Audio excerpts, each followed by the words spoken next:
welcome back, everybody. Welcome back to another reaction stream. My name is Todd. I didn't even put on my light back there. Come on. What is this, my first time?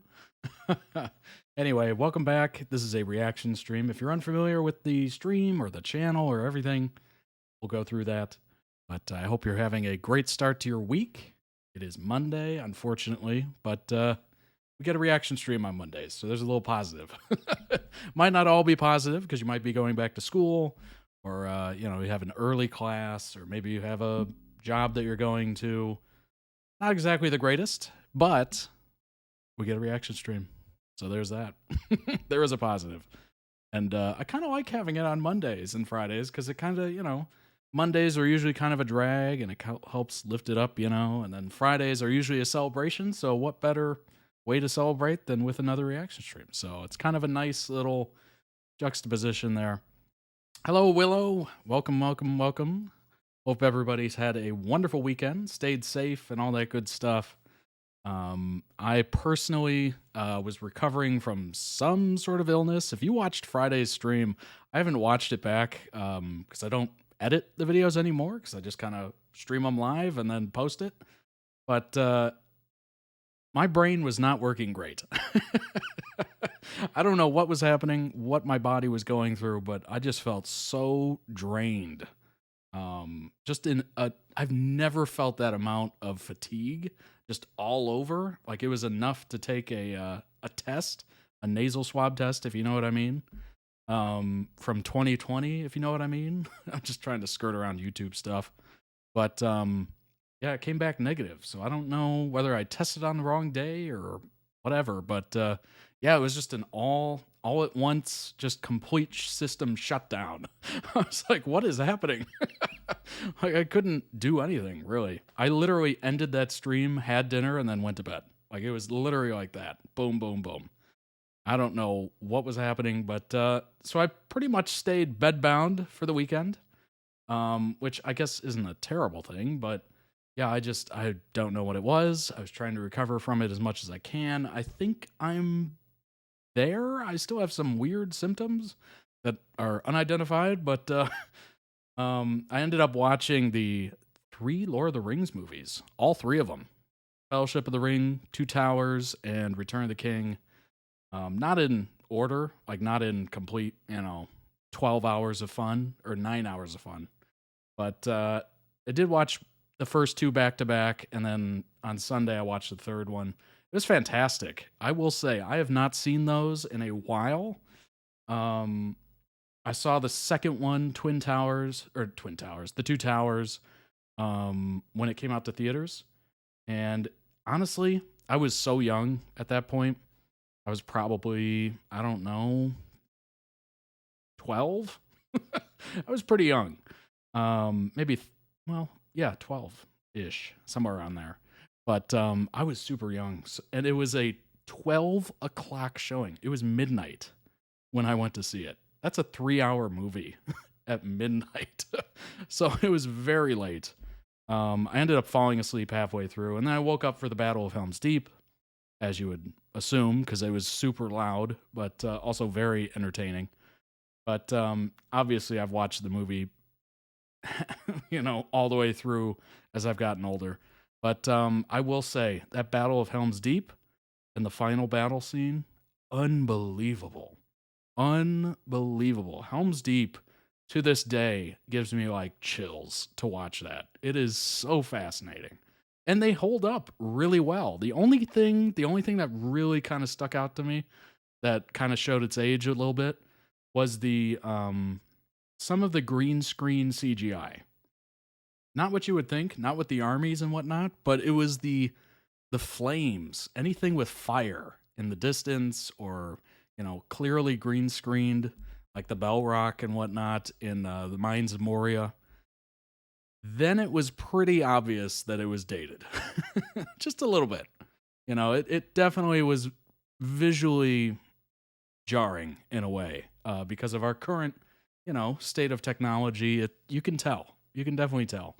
There's a bit of age on it.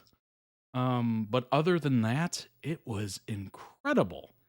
It holds up so well, and I am so glad it does. and I'm hoping in another 20 years, because the first one came out in 2001. It's been 23 years. I'm hoping that in another 23 years, it looks just as good. Now, will it? Probably not. But I'm hoping so.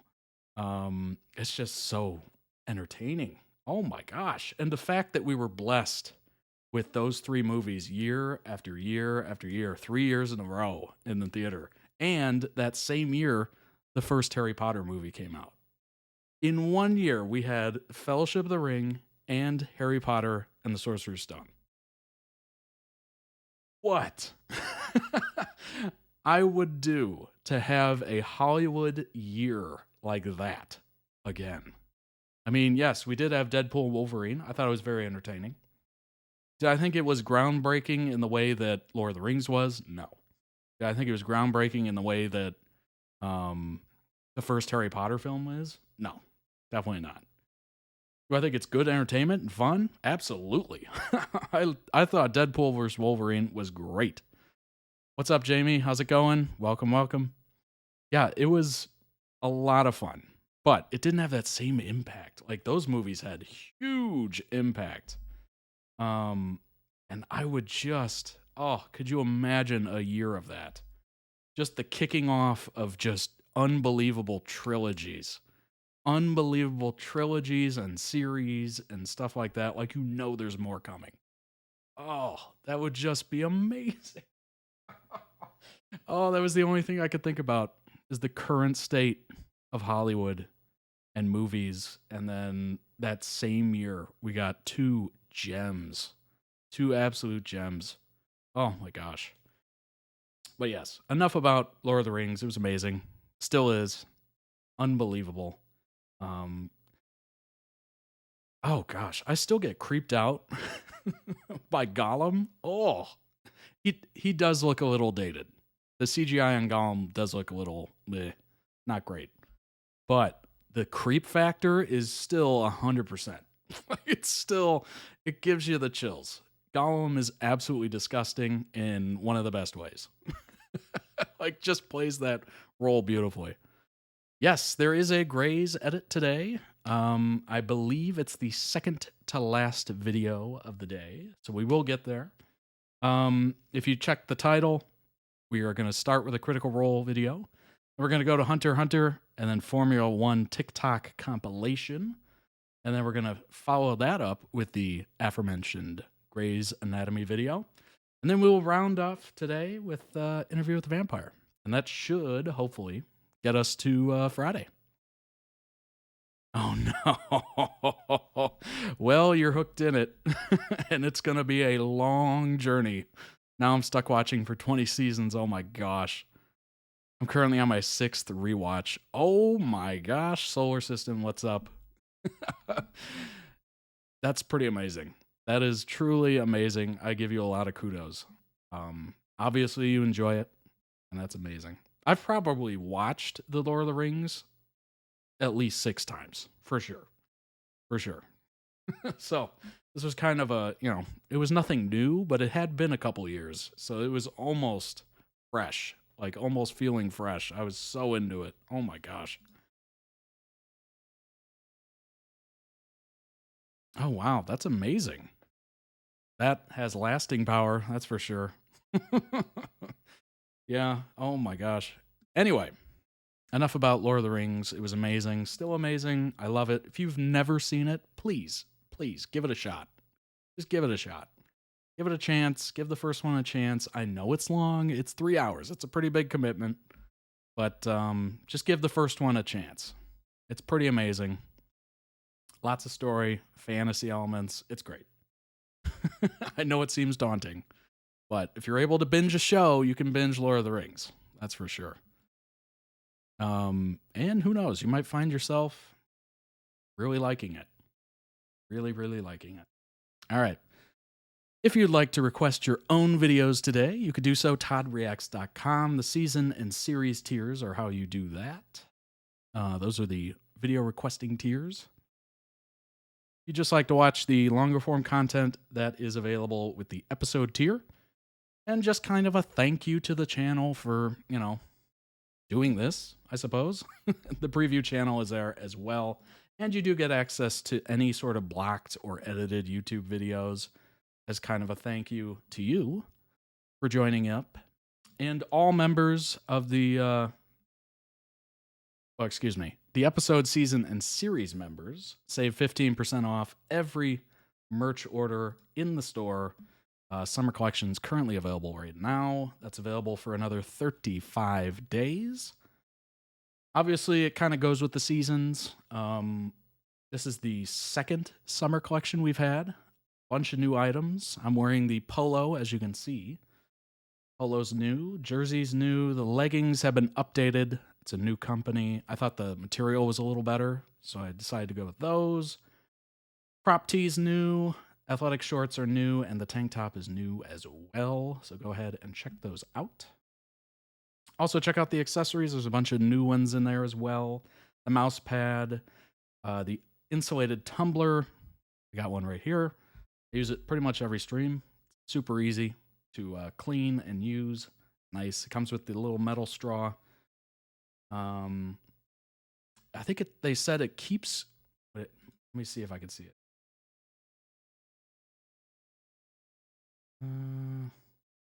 I don't have it in the description. I should have it in the description. Let me fix that after stream. But it said in the description, and I do believe it to be true, keeps hot drinks hot for up to 3 hours and keeps cold drinks cold for up to 9 hours. Now, I haven't been on stream for 9 hours, but I have been on stream for at least 3 hours, and I still have the ice, and everything's cold, and it's great. So I do have that to go on. I went with the mint color. Black is super cool. That was out of stock for a little bit, but now it's back. So go ahead and check those out. The water bottle I actually have ready to go for tomorrow. I take that into work every day, so I use it a lot. A lot. And if you're unfamiliar with the channel and realizing that this was a YouTube thing to begin with, and still really is, honestly. I just do Twitch live streams just because it's an easy live stream platform, and I won't be taken down immediately and thrown off the face of the earth. I tried doing live streams on YouTube, and literally the third stream, they gave me a warning and took down the stream. So we don't live stream on YouTube anymore. So we do this on Twitch and then upload the live streams to YouTube, which for some reason makes sense. They take me down live, but then they allow the full video up. It doesn't make any sense. Let's be honest. It does not make any sense. But, so you'll find all the recordings of these live streams on the YouTube channel, which is where I want them anyway. So go ahead and check that out today. Todd Reacts. And you should also, and if you're watching on Twitch and you have no idea that this was a thing, there's over 1,000, as you can see on your screen, there's over 1,000 videos on the YouTube channel. So if you were wondering, hey, I wonder if he's ever seen this, you can literally come down to this search function right here, the little magnifying glass, type in whatever show name you could think of, and chances are I've probably seen something to do with it at this point. 3 years in. 3 years in. Check out the Todd Reacts Plays channel as well.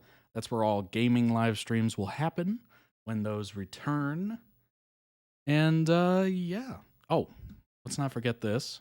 I almost always forget it. Go ahead and head on over to the YouTube channel while you're there. Hit the subscribe button. Over 88% of the watch time in July was done by non-subscribers. So if you're one of those and you're watching maybe on your TV or you're watching on your phone or tablet or computer, work computer, whatever, in a college, computer laboratory, wherever you are, go ahead and log in on a device, another device, whatever, and subscribe to the channel. Let's get that number up. We can easily get it to 20,000, I'm pretty sure, if 88% of you subscribe today. It's totally free. It's easy. It doesn't mean anything monetarily to me, but it is a nice little, hey, keep it up, little boost, little memento, I guess. and it's greatly appreciated. And if you have other content creators you enjoy, go ahead and subscribe to them as well. I have a bunch of subscriptions. I've subscribed to a ton of people. It's how I keep track of my favorite content creators, and you can keep track of me if you would like. And it's just kind of a nice, easy, free way to support the channel, and I greatly appreciate it. So if you've taken the time to do it in the past, I appreciate it. Taking the time to do it right now, I also appreciate it. So, oh, I almost forget this every time. Almost forget it every time, but I will not forget it today. Go ahead and join the Discord. Discord, what is Discord? If you're like, what even is that? It is a messaging service. It's through an app on your phone or desktop where you can create basically your own community. And I have done so for the Todd Reacts community, I guess we'll call it. But it's great. I get to interact with you all. And you get to interact with each other, which is awesome. There's tons of amazing fan spaces in here. Updates from me is obviously with me telling you about streams. Maybe they're canceled, maybe they're moved, maybe the video's taking a little bit longer to post on YouTube. I can let you know via that. It's just a nice, easy way for me to instantly tell you, hey, this is going to be a little late. Give it a couple minutes or whatever. So it's a nice little easy update for me. And there is a ton of fandoms. Ton. If you're a Critical Role fan, Thai BL series, K-pop is new. Stray Kids just got its own post. So go ahead and check that out. Anime, Danme, BTS, 911, Doctor Who, Umbrella Academy, Shadow and Bone, Dead Boy Detectives, Law and Order SVU, LGBT dating shows, Interview with the Vampires on there as well. Dimension 20's new. Tons of different communities to join and put in your opinion and any sort of posts you see. Maybe you see like a social media post you want to share with others that are also interested in it. You can do so in there. Literally, you can do photos, videos, links, etc. It's pretty awesome. And a bunch of fun ones too. Memes, just random memes that make you laugh, make others laugh as well. Pet pictures is always fun, just kind of seeing the different animals and whatnot. It's awesome. If you need some advice, there's a nice little advice section as well. Adventures, if you're going on an adventure, let us know, show us the world's biggest ball of cheese or something. I don't know. Whatever museum you happen to see. Food is always great. Tons of food pictures in there. It's always amazing. And I always enjoy it. And I do try to put a lot of photos of food that I eat in there as well. This is interesting. The Olympics just ended, but the Paralympics, I believe, just started today, or maybe the opening ceremony was today. I can't remember. But the Olympics channel, I guess these are called, should be amazing. It was amazing for the Olympics, so I'm sure it'll be amazing for the Paralympics. Just a lot of fun.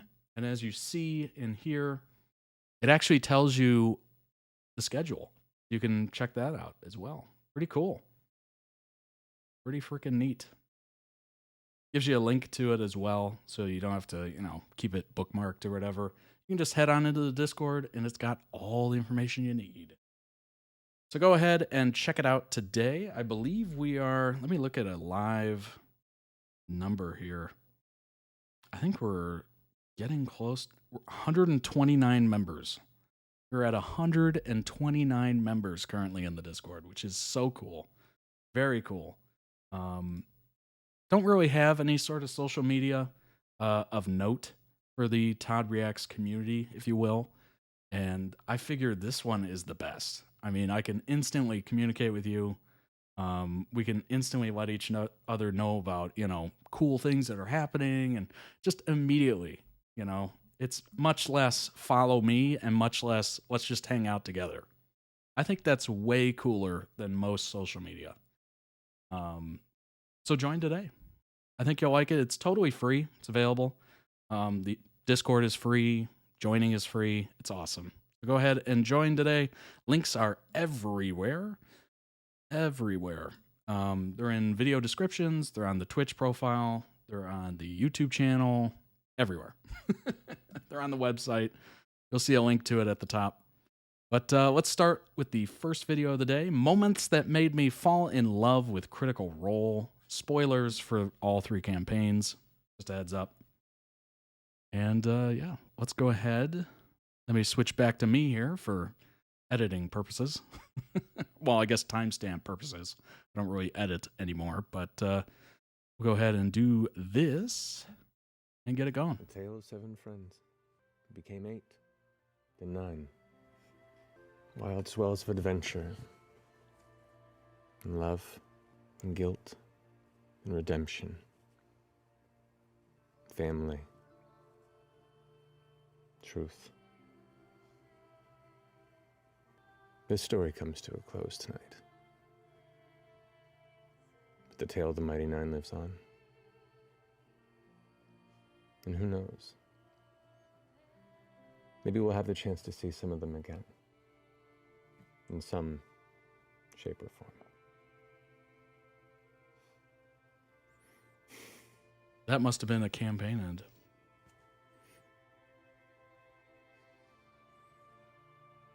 I love you all so much. Everybody's just on the verge of tears. Story, Matt. Pretty good. Yeah, it was. Let's do it again. Let's do it again. From the top. Yeah. I had a group of best friends that played a silly fantasy game together, and it turned into a business, but really it was just an excuse for us to keep hanging out with each other forever.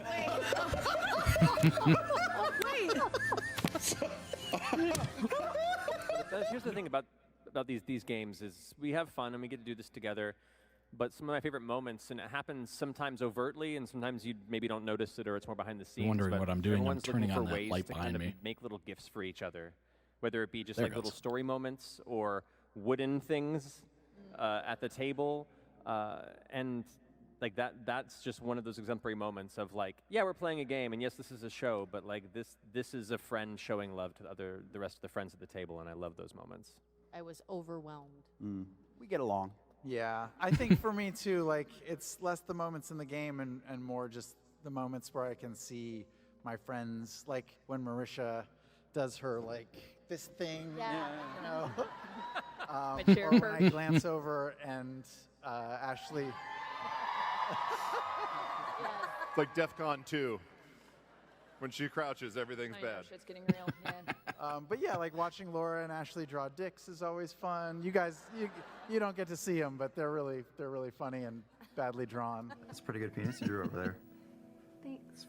It's very lifelike. Oh my God, it's big. Sam told me to. I like it when you sneeze and Ashley tells you to stop it. Yes. Stop it. Some rare flowers. Stop it. Gesundheit. I just fell in love with each of them. Like maybe if they went from being these strangers that I hoped to provide a good time for to becoming my family. Like we Oh my became gosh. so close. And I'm so thankful for all the time that we got to build up in this and have our mimosa Sundays. That playing was in so Travis's house or rudimentary. It was rushing everyone awesome. over to our tiny apartment again to play, and just watching all the pretenses of industry and business fall away. And in this space, we were just a bunch of doofy people making things up, rolling dice, and just enjoying a good 6-8 hour weekend day together before going back to the rest of our responsibilities. Matt's gonna kill one of his own characters. Come on. Glad we shamed you into this. Say it. Yes. Say it. Say it. Say it. Say it. How do I want to do this? Friendship. It was killed with the power of friendship.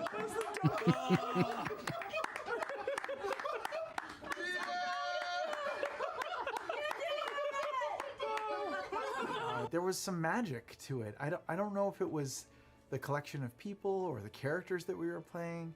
It was probably Matt. It was probably Matt was just so fucking good. Yeah. That we were like, imagine if Matt Mercer was your first dungeon master ever.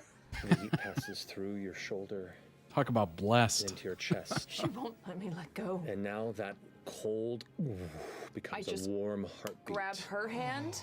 Wait, what? It does what? that cold bass sound becomes a warm heartbeat as the warmth hits your chest. And at that moment, your fingers pull open and the gem is cold and broken.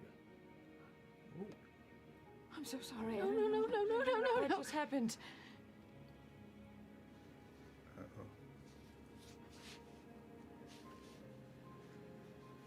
Imogen? I don't know what just happened.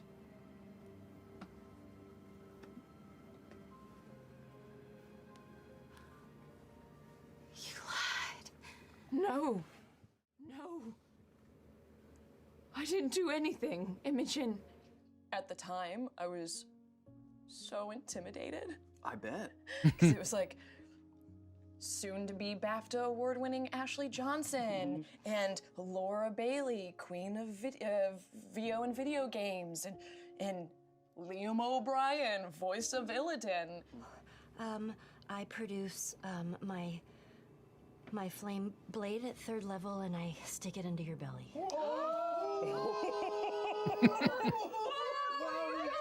Okay.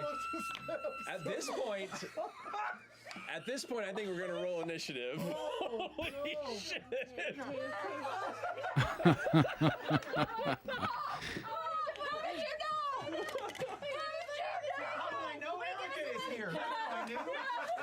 Sam's outfit is so bright.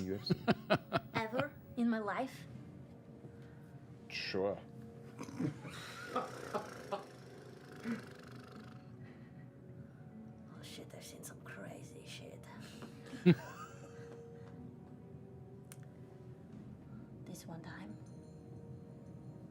I saw a bug carrying a piece of bread that was like 5 times its size. I've seen And he's this carrying it before. Upstairs, like up, and then he would turn, and then it would go up, and then he would turn. Remlundskan. And that's why I think the game and art and storytelling is so important, because we are processing our lives. People have always wanted stories. People need stories. It's essential to understand themselves. It's when you're reading a story, you're really just considering how it reflects back on you, how is that similar to my experience?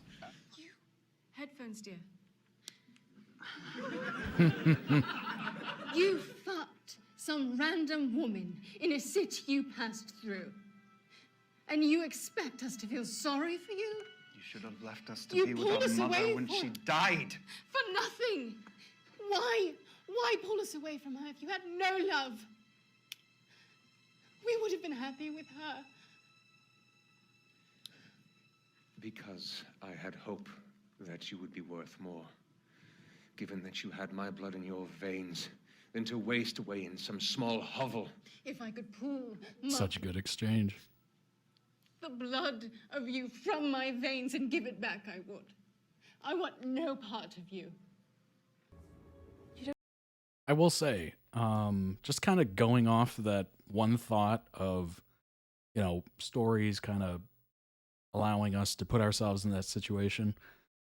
I'm a huge fan of video games. I've loved them my entire life, but there's something about reading that just engages more of your brain. Like, you build the scenes. Yeah, you read them, but you build them in your mind. You are reading just written word and you're visualizing it through your mind. So it's a lot more intense. It's a lot more brain activity, if you will, just to try to create that story and live in that story. So it's kind of fascinating. I don't read as much as I probably should. I'm much more of a visual person. I love movies. I love playing video games. I guess it's more tactile to me. But that's something I've always said is that, yeah, video games are great and they do tell a wonderful story, and you do feel like you're pretty immersed in it because you're actively, controlling a character in that story, but you're not creating the world. You're just visualizing, you're just seeing the world as it's already put out in front of you. You're not actually visualizing it. You're not actually creating it. If the author says, oh, it's a purple sky, well, what shade of purple are you thinking about? Is it a hue of purple? Is it solid purple? Is it, whatever shade of purple you're thinking of. Periwinkle. Is that even purple? But you can adjust it based on your life experience, your thought process, whatever. So everybody's reading interpretation of a story can be extremely different. And that's just kind of the beauty of written word. Stories in general. You don't have to listen in to get my thoughts. I'll always share them willingly. You can just ask. Can I kiss you? I can't tell if it's all right or not anymore. All right. Sam. My gosh. How did it take me that long to see Sam?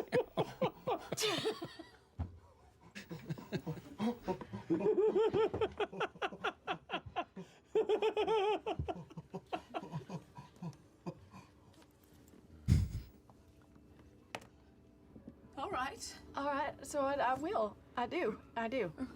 I kiss her.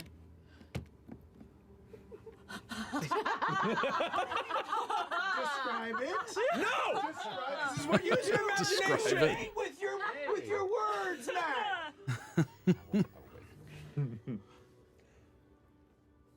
Continue your scene. Obviously, I care for you. An immense deal. I know. I don't know if you realize how much of an anchor you are for me. And when you weren't there, I was adrift. And Imogen. Look at Ashley hiding her face. When you make me better, and when you weren't there, I did horrible things. I'm afraid I'm a bad person. You're not a bad person. You're not a bad person. I kiss her again. I've heard everything inside of you, Laudna. You are not a bad person. I called you my anchor, my tether. We're that for each other. I am just such a deep believer in what Dungeons and Dragons Wow, that was really and powerful. At the end of the day, storytelling can be. And that's why I love this little show. It's the stories behind the storytellers. Like what everyone is still doing on the show is still just telling stories. And those stories can deeply impact people.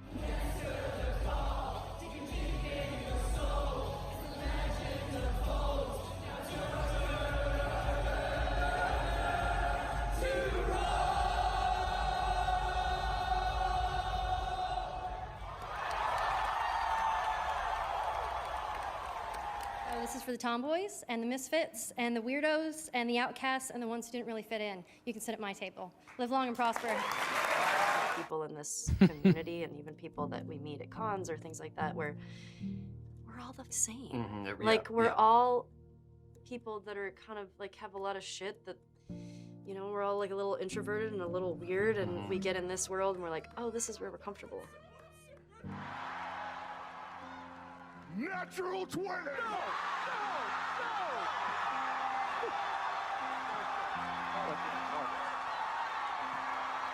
That's fucking ridiculous.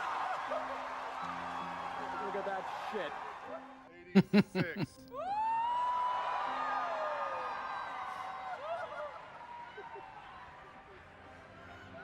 How do you want to do this?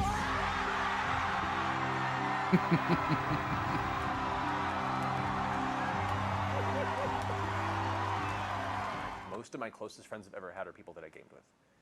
And a lot of that has to do with the fact that, I mean, the experience of playing a role-playing game is like the best team building exercise. You're building relationships where Makes you sense. learn each other's strengths and weaknesses, both as people and as characters, and you know the insides and out of how they react to scenarios and how to prepare to best support each other. at the end of any major story, you can't help but come out of there with the memory, the visceral memory of actually being immersed in the story, not you playing a game, not this character existed. You talk to your friends like, remember that time that we were trying to jump across that bridge and it was collapsing beneath us, but you pulled out the rope? You know, it's always you and me. It's never when, you know, this character or your cleric did that necessarily. You know, when you've played enough to the point, it's like you were all there and you've been through this transformative journey together. And you can't help but have that impact your friendships. DM's pet. I wanna be DM's pet. DM, I love you.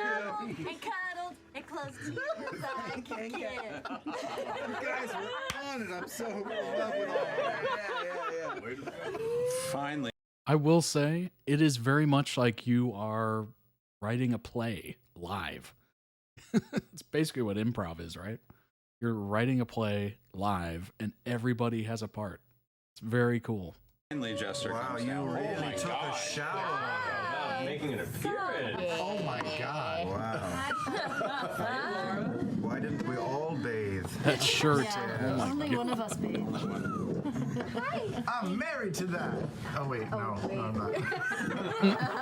Hi, baby. You look beautiful. Thank you. There's just a coin purse missing. All right, guys. Here's the deal. Wait, we're taking Taking a break. No. I know. Beauregard. I love that woman. All these ice entities seem to shiver and quiver at the immediate reaction. You know what I mean? Yeah.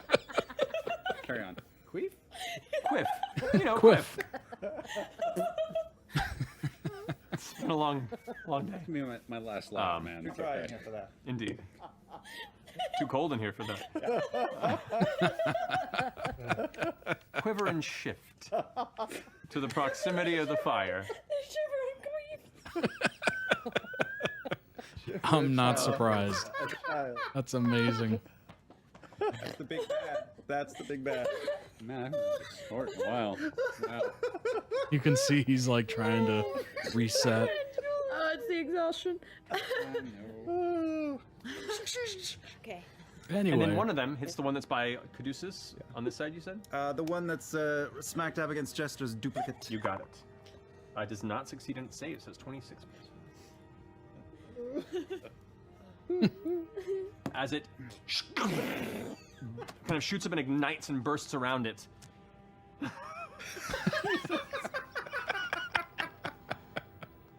I You love watch as that. the fire consumes a majority of its exterior. I As the love flames when the burn laugh away, it's trails off. barely holding on. The And then crystals have mostly just now a melted couple little away, laughs and its reignite it. small pulsing blue energy is barely maintaining cohesion. At that one that's nearest to Caduceus, closest to me. You got it. Go ahead and roll an attack on that one. I got this one move. It's crazy. Yeah. It's getting better. Oh, me too. I got 19? 19 hits. So go ahead and roll damage. Oh, I'm gonna fucking murder all of you. 15. That's. Oh, he's starting to get annoyed. 15 points of force damage. 15 points of force damage. 1 5. 1 5. Oh, 15. 1 5. 15. 19 to hit. 19 hits. That is 12 points of force damage. 12 points. You got it. And then the third. And another 18. Yep, hits. Okay, great. Last one is 13 points of force damage. Nice. You fire them off as they impact the sides of it. You see it kind of hit the ground with a clatter and then.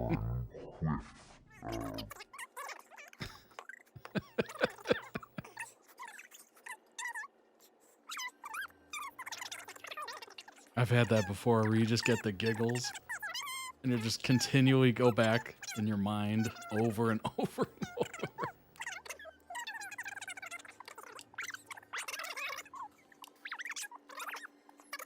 It slams into that element. It's still bouncing around. Apparently, this is. It's like the way It really is. It keeps making its way around the circle. Yep. No eye contact. No. Just no goes eye from person to contact. person. The thing is, guys, I love that we're all laughing about farts right now. Yep. I'm gonna make my way down. Making my way down. Making my way down. down tower. 35. You move up to the large. Making my way into the chamber. Stealthily? Making my way into the chamber. To make my way over to that one over there. Making my way to that. Carefully making your way through. Make your way.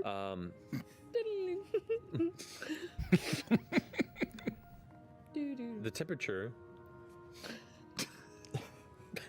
Making your way through, you fall a little bit behind. I will make my way over to making my way to the worm. Making their way through Iselcross. I'm waiting for it. So I'm gonna start making my way. Make your way. There it is. To make my way There it is. through Just waiting that little walkway and get into melee range, or is it really congested there? It's been a while, and it is delicious. It's been a while. I hate you all so much. It's been a while. I know. It's been a while since I've. It's been a while. God damn it. It's been a while since you've been here and you haven't spent enough time to have a straw. I knew it was coming. It's been a while. So. All right, guys. Thank you so much. Have a wonderful night. We'll see you soon. And is it Thursday yet? But don't forget, we love you very much. And is it Thursday yet? Good night. We love you very much. And is it Thursday yet? Good night. There's gonna be a moment when you're at the table, and you're gonna say goodbye to the camera, and that's gonna be it.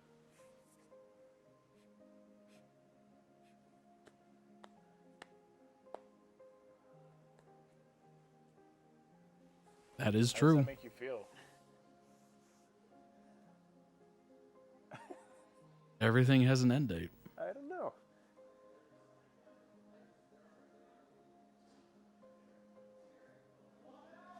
Goodbyes are always hard.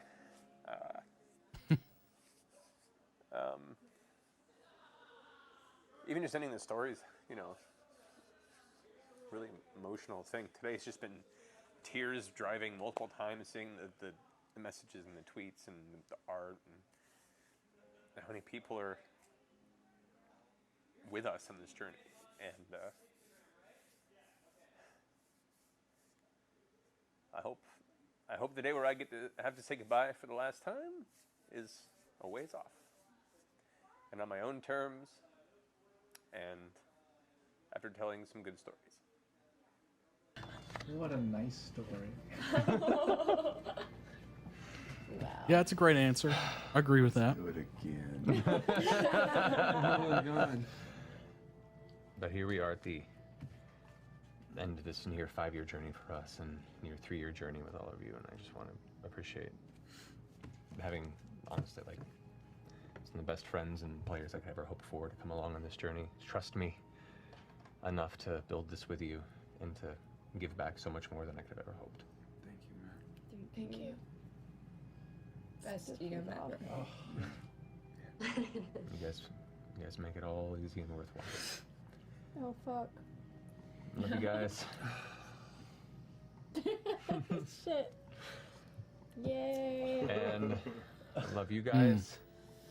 Each and every one of you out there who've come with us in this journey, new, old, for just a bit or the entire length, some of you multiple times. Thank you for joining in on whatever this weird, little, magical, curious experience has and will continue to be. I kind of have the same feeling for this. Promising you'll be good. This weird little thing that just happens Yeah, to be we'll be a back. thing. It might look a little different, but we'll still be here. Yeah. That was a really pretty send-off, Matt. Thank you. Yeah. Thanks, Matt. That was really nice. Love you guys. Love you. Love you. Love. Have a wonderful night. Rest well. And it's Thursday.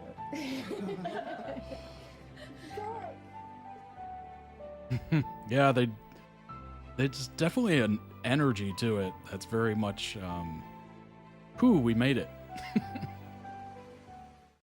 Oh my gosh. Link down below in the YouTube description for that excellent edit. Wonderfully done. Lots of different moments there, certainly. I enjoyed seeing the interviews as well with just the one-on-ones. I think those hit a little bit different just because, you know, you kind of separate them from the show and everything, and you just kind of get them more in a vulnerable state, I guess is a way to put it.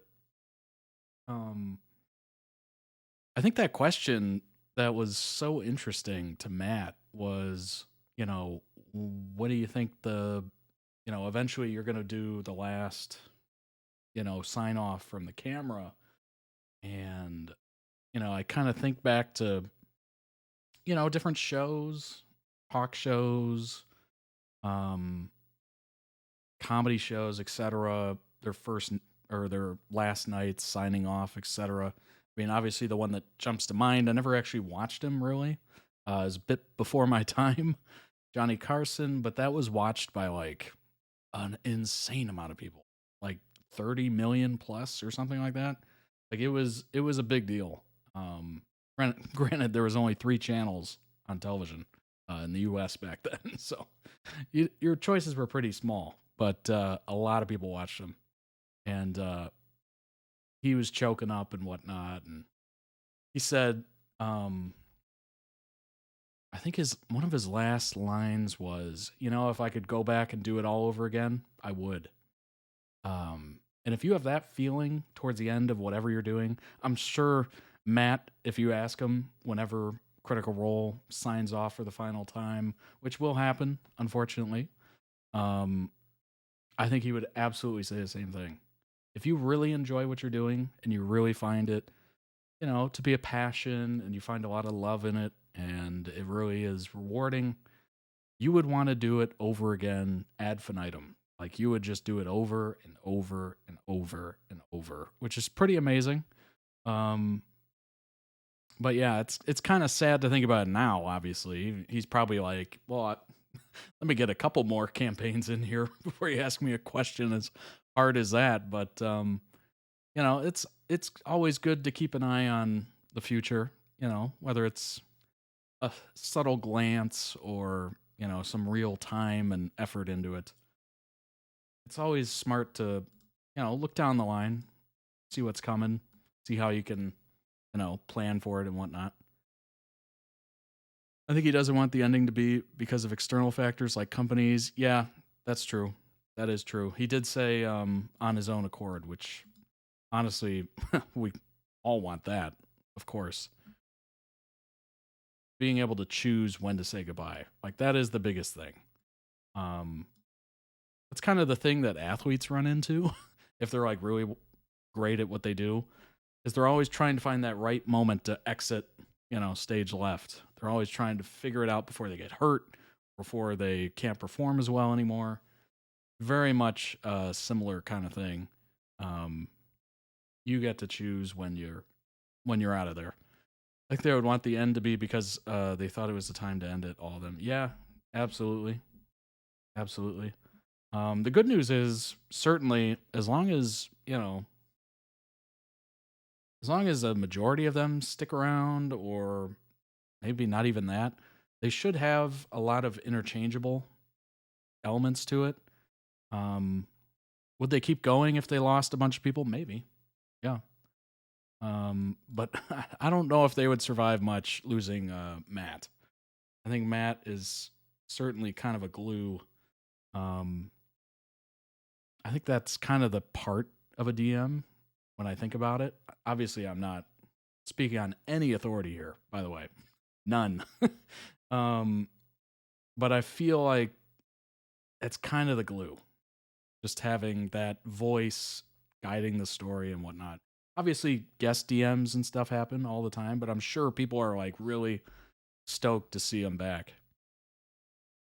I think they would. I hope we still have one more campaign. That'd be cool. Campaign 3 seems very conclusion focused, and I hate that. Oh boy. Well, hopefully it's just kind of, what, the best case scenario would be it's kind of like the end of maybe some of the characters, but maybe not the whole thing, or some of the people involved. That would be good. Let's go ahead and bring up some information. I did see Don't Call Me Ford, 10 Things You Don't Know About Critical Role Characters. I'm assuming this is... obviously, this is quite a bit dated, but could have some interesting stuff in here. Jester has been in 2 other D&D games in 2016. Let's see. Laura Bailey's Cleric of the Traveler Jester had been in 2 other D&D games before Campaign 2 aired. One was a GameSpot live stream game in 2016, and the other a Critical Role Kinda Funny crossover game in the Game Over Greggy show. Laura was joined by Travis and Marisha, along with Matt, who acted as DM for both games. Molly Mock was Talison's second character for Campaign 1. First character was Molly Mock Tea Leaf, a blood hunter, who lost his life through the combination of his own blood maledict ability and an attack from an enemy. Molly was many things, but most fans might not have known that he was originally a character Taliesin would have used if Percy had died permanently. Orly was created during a special live stream. Throughout both campaigns, Matt has created NPCs that the cast and the fandom both love, and one of the most memorable NPCs of Campaign 2 is Orly Skiffback, a Tortle Bard sailor. Orly was first introduced in Nicodranus while the Mighty Nine looked for a navigator for the Mistake. For fans who don't watch the special episodes, they might not have realized that Orly is a character collaboration between Matt and the Critter community. During the fireside chat and NPC build with Matthew Mercer, Matt used suggestions from Twitter and the, well, I guess X now, in the live chat to create the character that Orly is today, whose name is written on the list's 6th barrel. The list was the first gun Percy had made, created by the influence of the shadow demon Orthax. It was a 6-barrel pepperbox pistol with 2 enchanted barrels that could shoot magical bullets. The gun's name came from the inscriptions on 5 of the barrels, the names of people Percy wanted vengeance against. Taliesin revealed that the blank barrel represented the creation of a new list. Coincidentally, both he and Matt came up with the idea that if Percy killed all the people on the list, more would continue to appear in an endless cycle. Traveler isn't the same one from Eberron. Traveler is a mysterious green-cloaked deity who is Jester's patron. Not much is known about him in-game or even out-of-game, but what critters can be sure of is that the Traveler in Campaign 2 isn't the same deity as the one in Eberron. Eberron is a campaign setting for D&D, and the Traveler is a part of a pantheon called the Dark Six.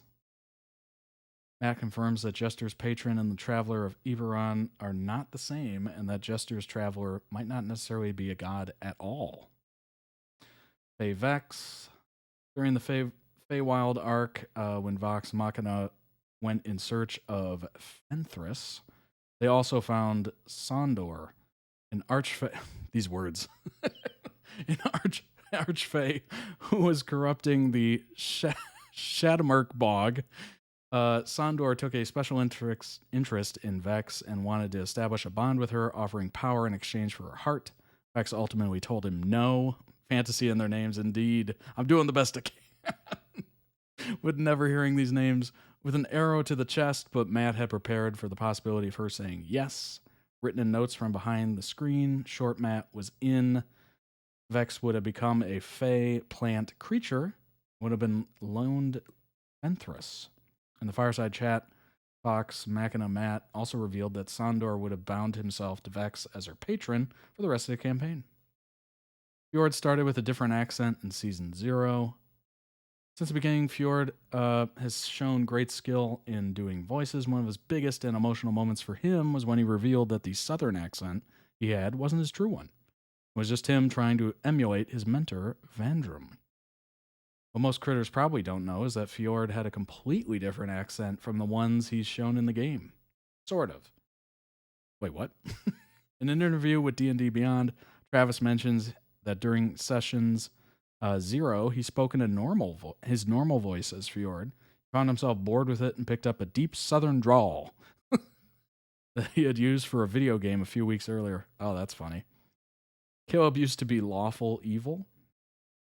Caleb had gone to Great Lakes to keep some of the darker parts of his past for most of the Mighty Nine. Critters know a few things so far: that Caleb was once a student of Trent, and Ikathon's influence led him to kill his family. Liam O'Brien sheds a little more light on the wizard's past via a tweet. I guess it's a post now. It's no longer a tweet. When fans mentioned ideas they had on Caleb's alignment, he states that Caleb used to be lawful evil before and after his break, but had shifted to true neutral during the campaign. Cassandra's fate while under the Briarwoods. One of the most memorable arcs in Campaign 1 is the Briarwood arc, where the cast digs deep into Percy's tragic backstory. It will also be the arc that gets animated in The Legend of Vox Machina. Along with Silas and Delilah Briarwood, the animated series will mostly feature Cassandra de Rollo, as well, Percy's younger sister. During the fireside chat Talks Machina, Matt reveals what Cassandra went through after she was left behind by Percy. Number 1, an NPC would have aided Vox Machina in defeating Sandor. Matt has created hundreds of NPCs during both campaigns. Some take on larger roles and become like Allura or Umat, and others are only mentioned briefly and never show up again. One of those NPCs was Wadina, a hag from the Feywild, but she could have taken on a much larger role and had a bigger impact on the events that happened while Vox Machina was in Feywild. It was revealed during the behind-the-scenes short that through Matt's notes, that he had planned for Vox Machina to meet Wadina.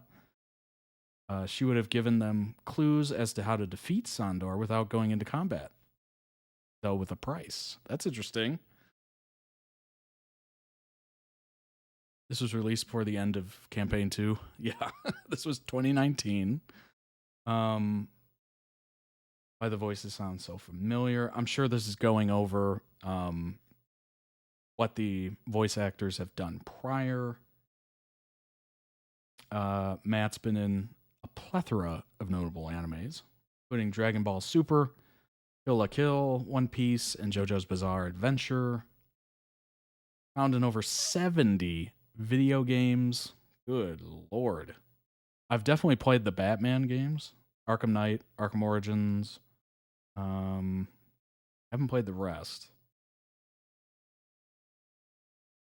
Resident Evil 6. Did I play that? I can't remember. I think I played 5, if I'm not mistaken. Played a little League of Legends. Not much of it. Fallout 4. I think I played Fallout 3, if I'm not mistaken. Yeah, I played Fallout 3. Laura Bailey. Obviously, but in a bunch of stuff too. I don't think I've seen or played many.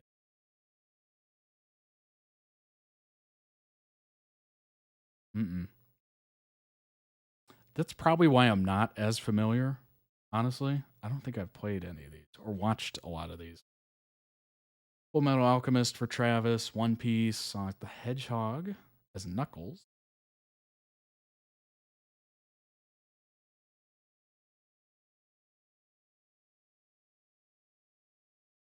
Street Fighter series.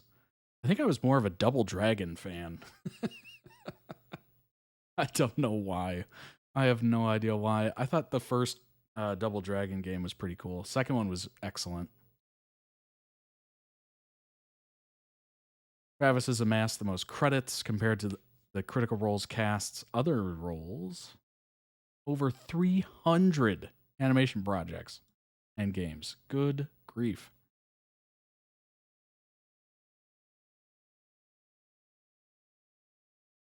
Let's see. Have I seen any of these? Friday the 13th, the game. I think I watched a bunch of gameplay of that. That looked unbelievable. Once you get into Critical Role, you just start to hear them everywhere. I bet. I bet. That's a good point. That is a good point.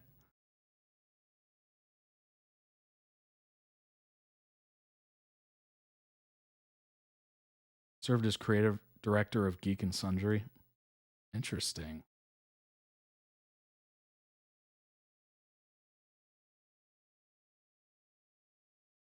Street Fighter, Final Fantasy. I don't think I've played a single Final Fantasy game.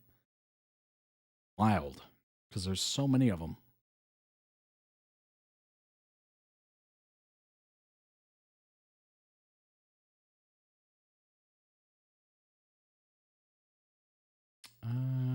Naruto, One Punch Man, Ratchet and Clank.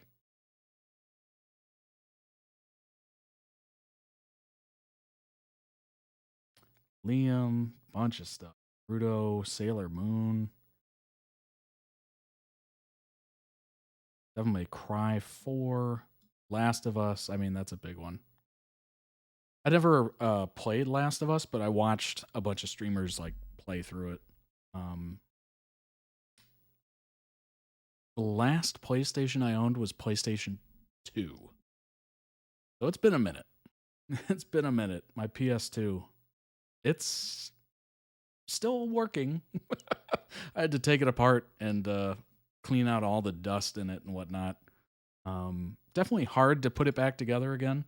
One thing I will say, if you're trying to take apart a old plastic video game console, is the fact that you're going to break a few of the plastic pieces. Like, it is just going to happen. Recognized for a role as Ellie in The Last of Us, in The Last of Us Part 2.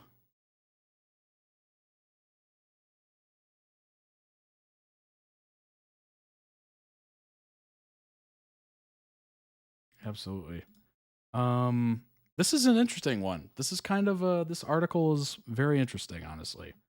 So this was written in 2021, the opinion piece.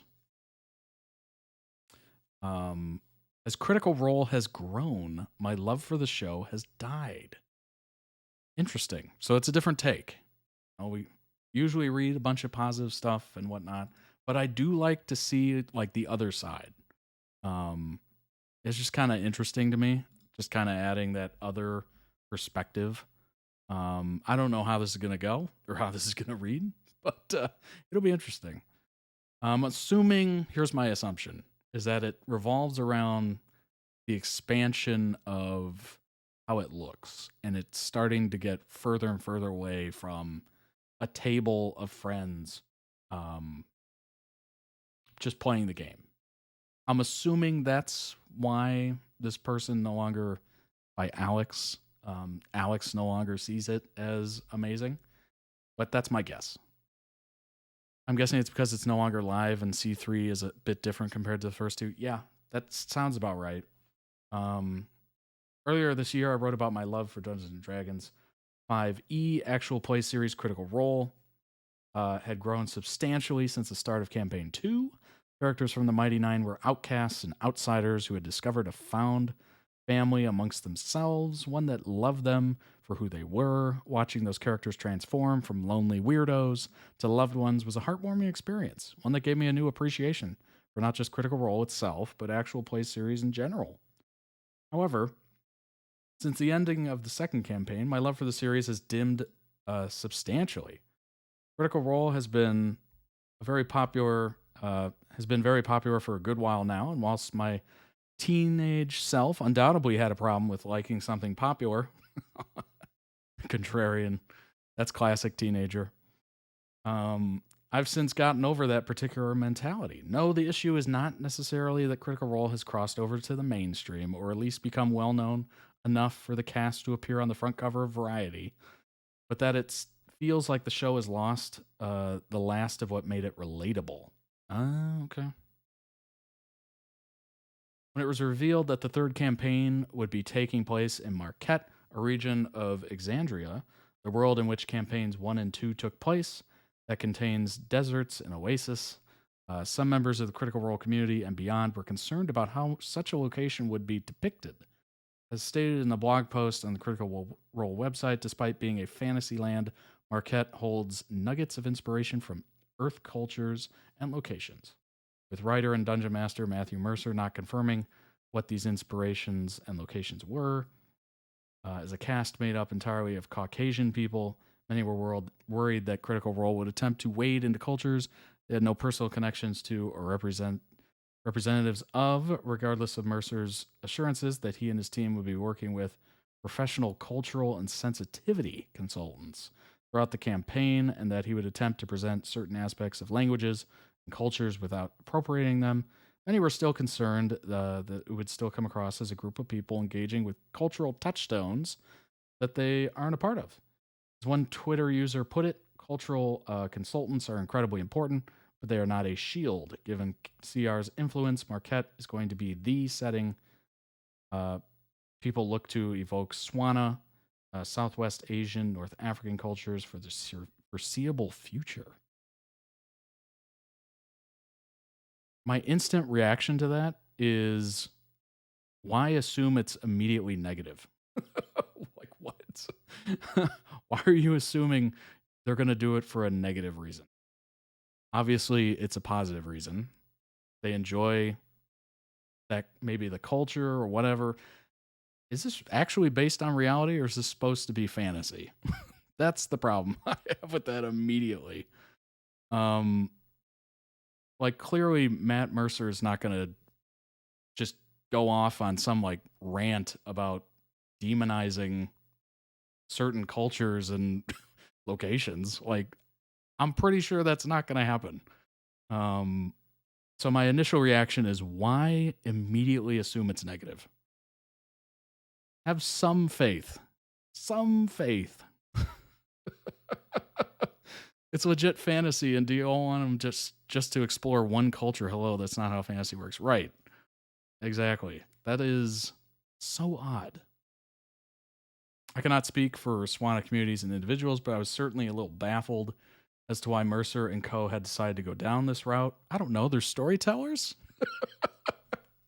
They're storytellers, and they like the location, or they like the idea of the location, and they think it would work for a story. This to me is so wild. So wild. I get it. You want to be sensitive, obviously.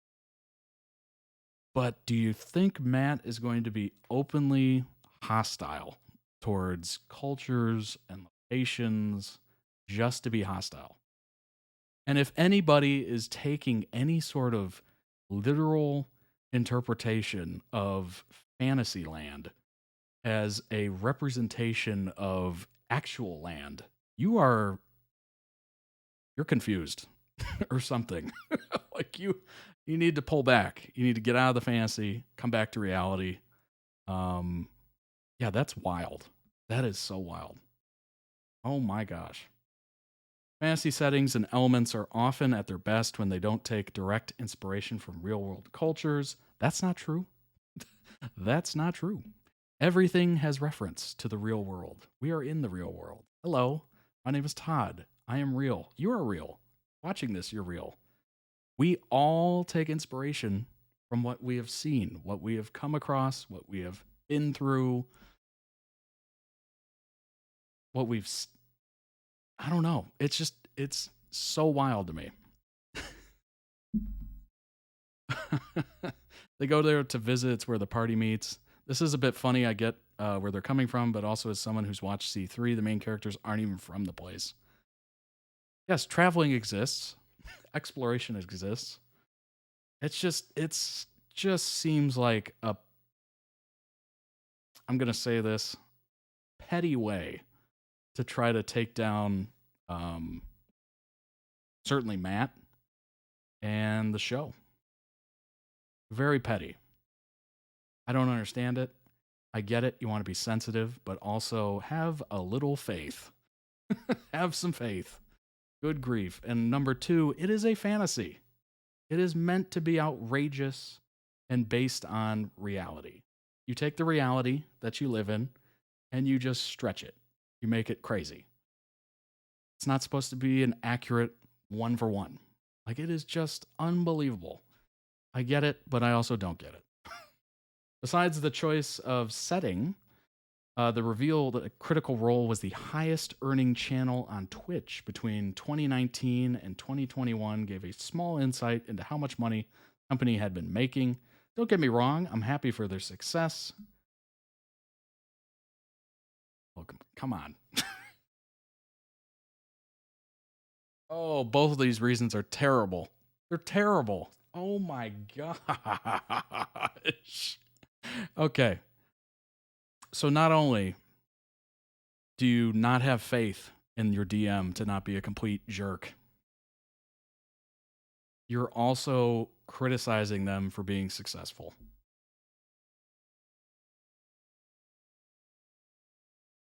What? However, a huge part of what made me want to tune in was the fact the show didn't feel like the big bells and whistles production it is now. I can understand that.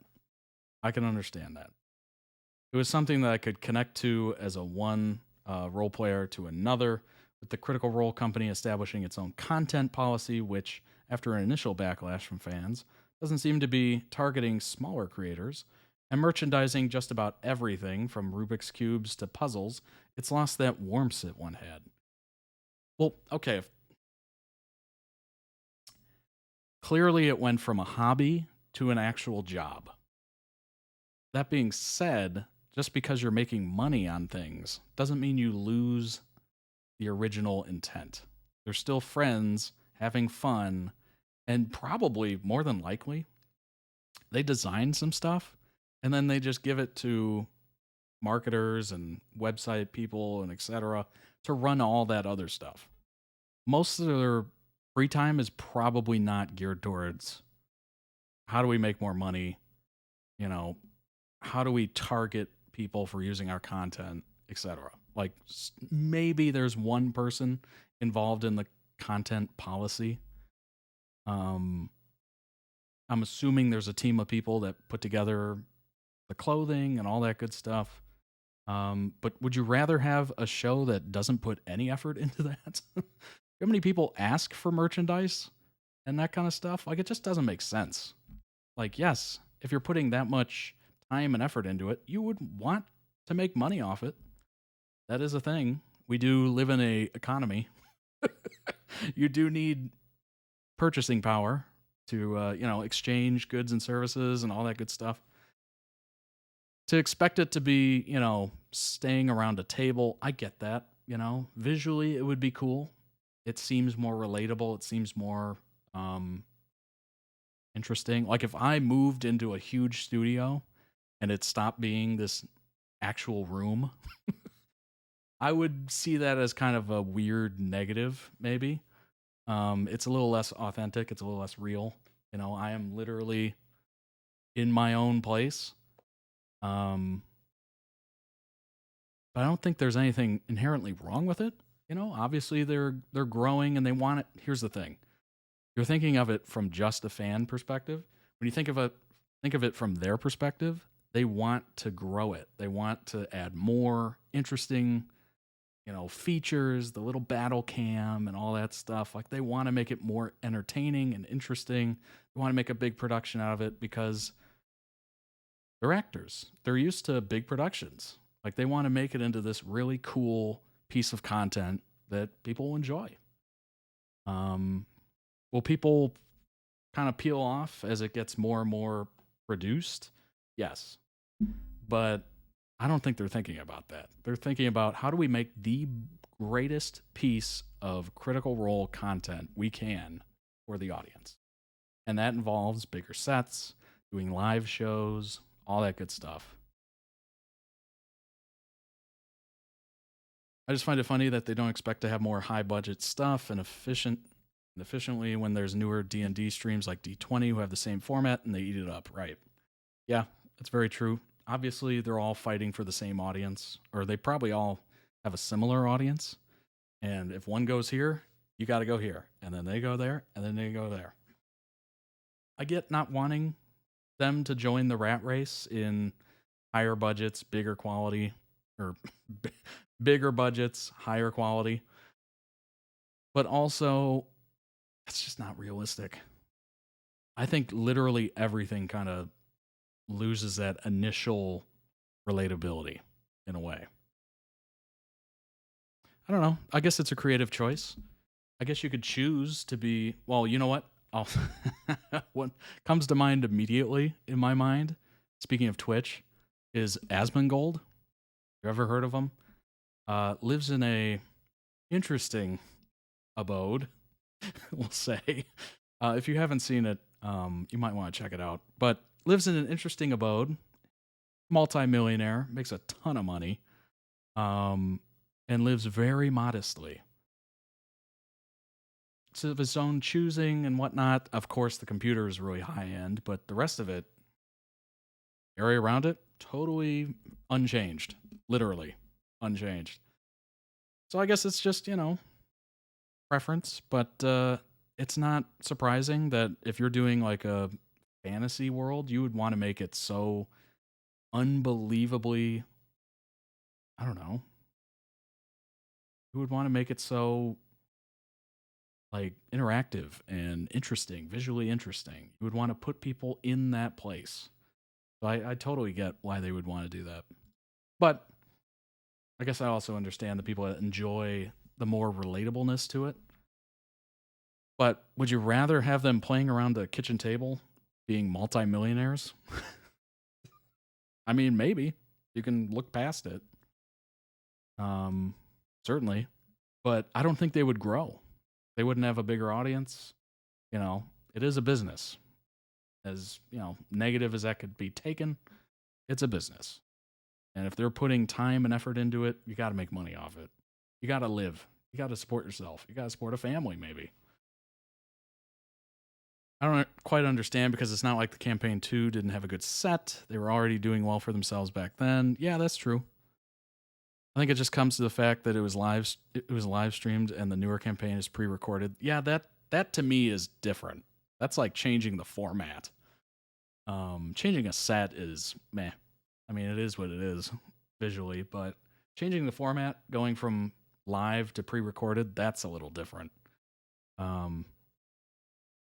Just wanted to clarify, they're still on a table. It's just a big table. Yeah, that's true. That is true. Just no longer, a kitchen table, if you will.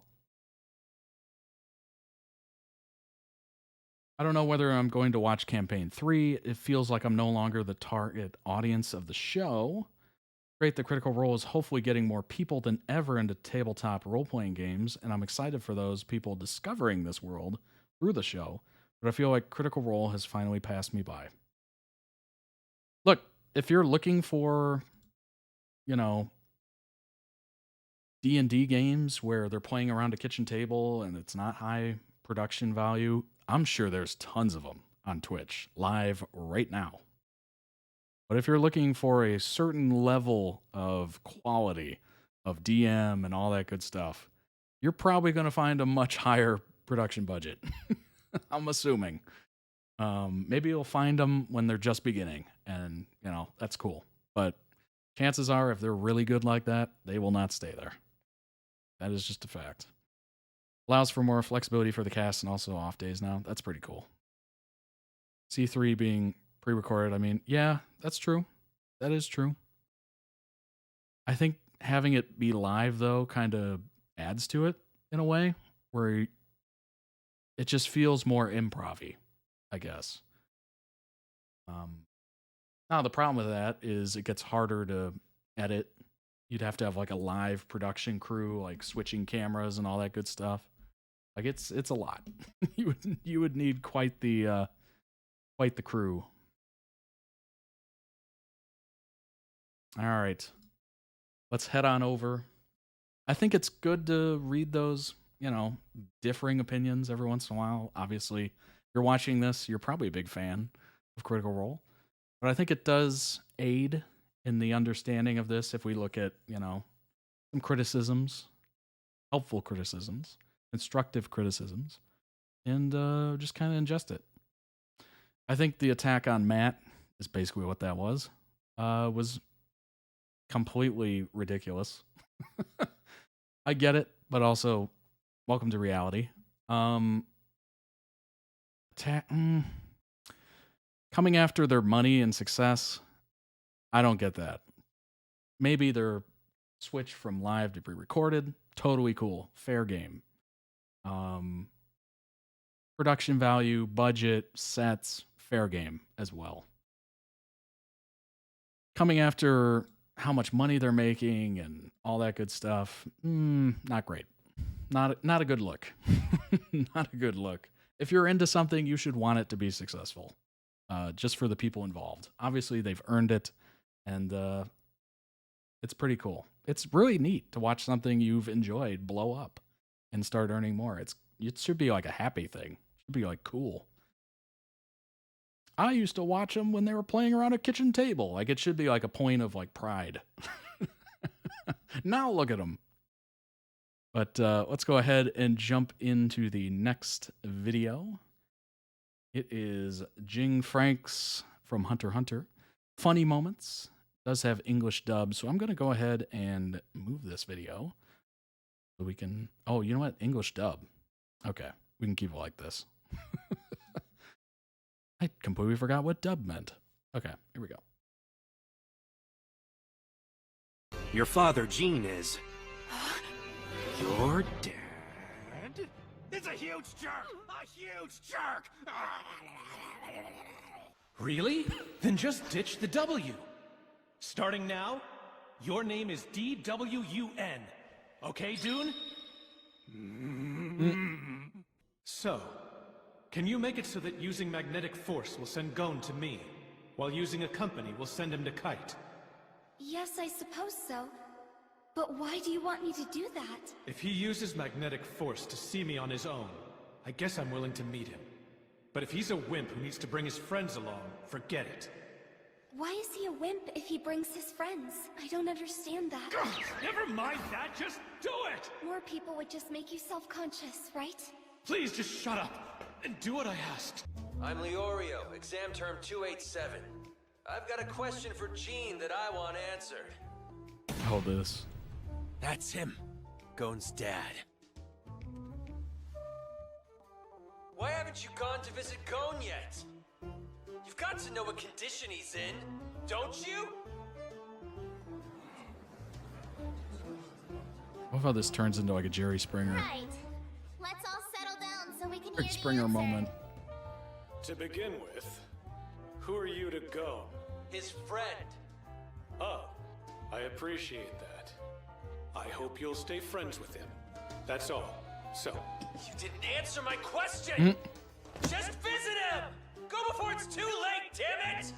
Well, from all the stories I've heard, he has quite a few friends like you. And what I'm saying is that that's enough. This is not the time to mess around! Don't you care? Do you even have any idea how much Goats wanted to see you? If you would just go and talk to him, who knows? Maybe that might help him start to recover! Did he say he wanted me to come? Did he tell you that? He said those words. Like he's in any condition to? Father of the year, dear. Father of the year. Bastard! Oh my gosh. Oh.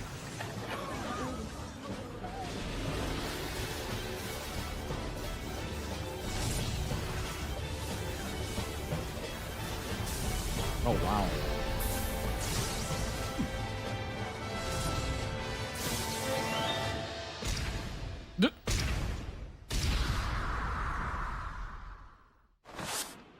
Die, you asshole! Wow.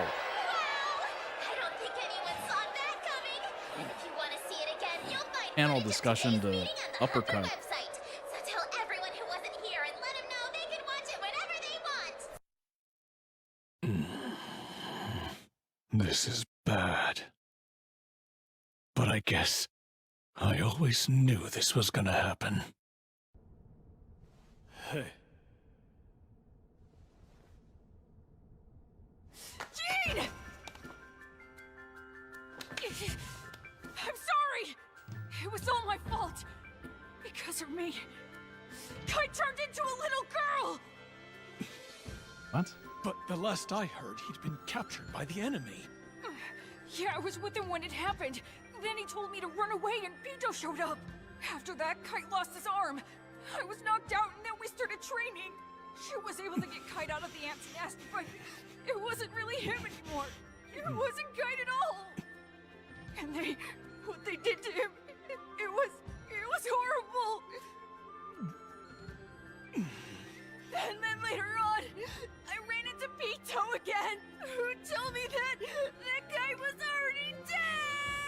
Okay, I get it. Okay, maybe I don't get it, but sit down. Come on. Thing is, let's just calm down.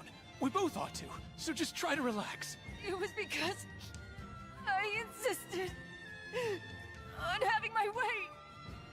Anyway, just calm down first. We can talk this over. Jean, can we talk more later on? Suppress those emotions. Keep them in. Yeah, that might be kind of tough. I'm a pretty busy guy, you know. We're messing around, G! You call yourself a father? Oh my god. Yeah, come on, you heartless jerk! I know. I love the audience in this. You never went to see Gold. Literally the What's the deal? people watching's inner monologue. Hey, shut up! It's none of your business! You're the worst, Gene! You should apologize to Gold! Promise him you'll be more like a father from now on! You don't even have the right to be his father! What the hell? Why don't you go screw yourselves? You should let Leorio punch you again! Fine, shut up. You made your point. I'll wait right here. Go! You think we're stupid? Take him there yourself! You're his dad, right? Hey, I've heard enough! You want to fight? If you got a problem, then why don't you bring it on? What? You're all my enemies now? Okay, that's fine by me! Jean! I'm gonna go now!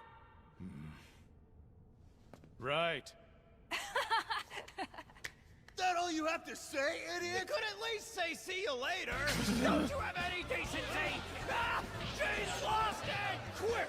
Somebody stop this negligent jerk of a father! That's impossible! Oh my gosh. Oh my gosh. Oh, wow.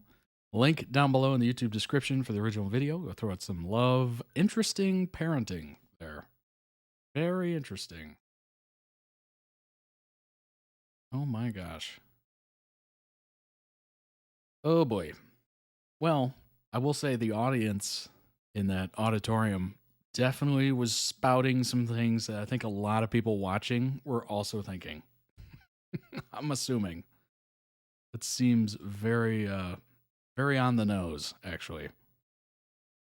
My Hero Academia and HunterxHunter. Why are shonen dads so bad? That's the question of this. Shonen anime often portrays absent or villainous fathers, reflecting a cultural component of fatherhood in Japan and the strained relationship between fathers and their children. I think why they do that is just a kind of an easy way to toughen up the son. Because when you don't have that father figure around and just kind of constantly searching for it, literally going searching for his father, you're forced to grow up really fast.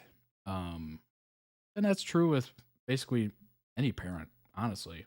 So if you don't have that kind of figure in your life, you're going to be looking for it elsewhere, or you will become it. And I think it's just a easy trope to kind of further along the story, I guess.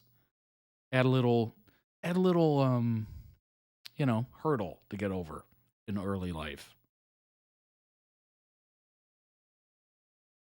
Lack of empathy, such as absence, lack of empathy, contentious relationships with their children, the prevalence of the bad dad trope. Yeah, there you go. The bad dad trope. In shonen anime suggests that manga creators may have personal experiences or knowledge of the strained father-child relationships in Japan, making it relatable for young male audiences. I think it's relatable, and it's also just an easy way to add some, you know, strife to the kid. Gives him kind of a revenge arc, a little bit, redemption in a way. Shonen anime tends to have some very specific hallmarks to identify it as a genre, usually a plucky protagonist and their friends are seeking more some nebulous goal or another. Sometimes they want to be the best in their field, other times they're seeking an ancient artifact, and the list goes on from there. There are always some darker turns in their stories that tend to determine the changes that the characters will go through, and in the end, the stories are meant to be satisfying and fun without being too much. Like in seinen manga? I don't have no idea what that is.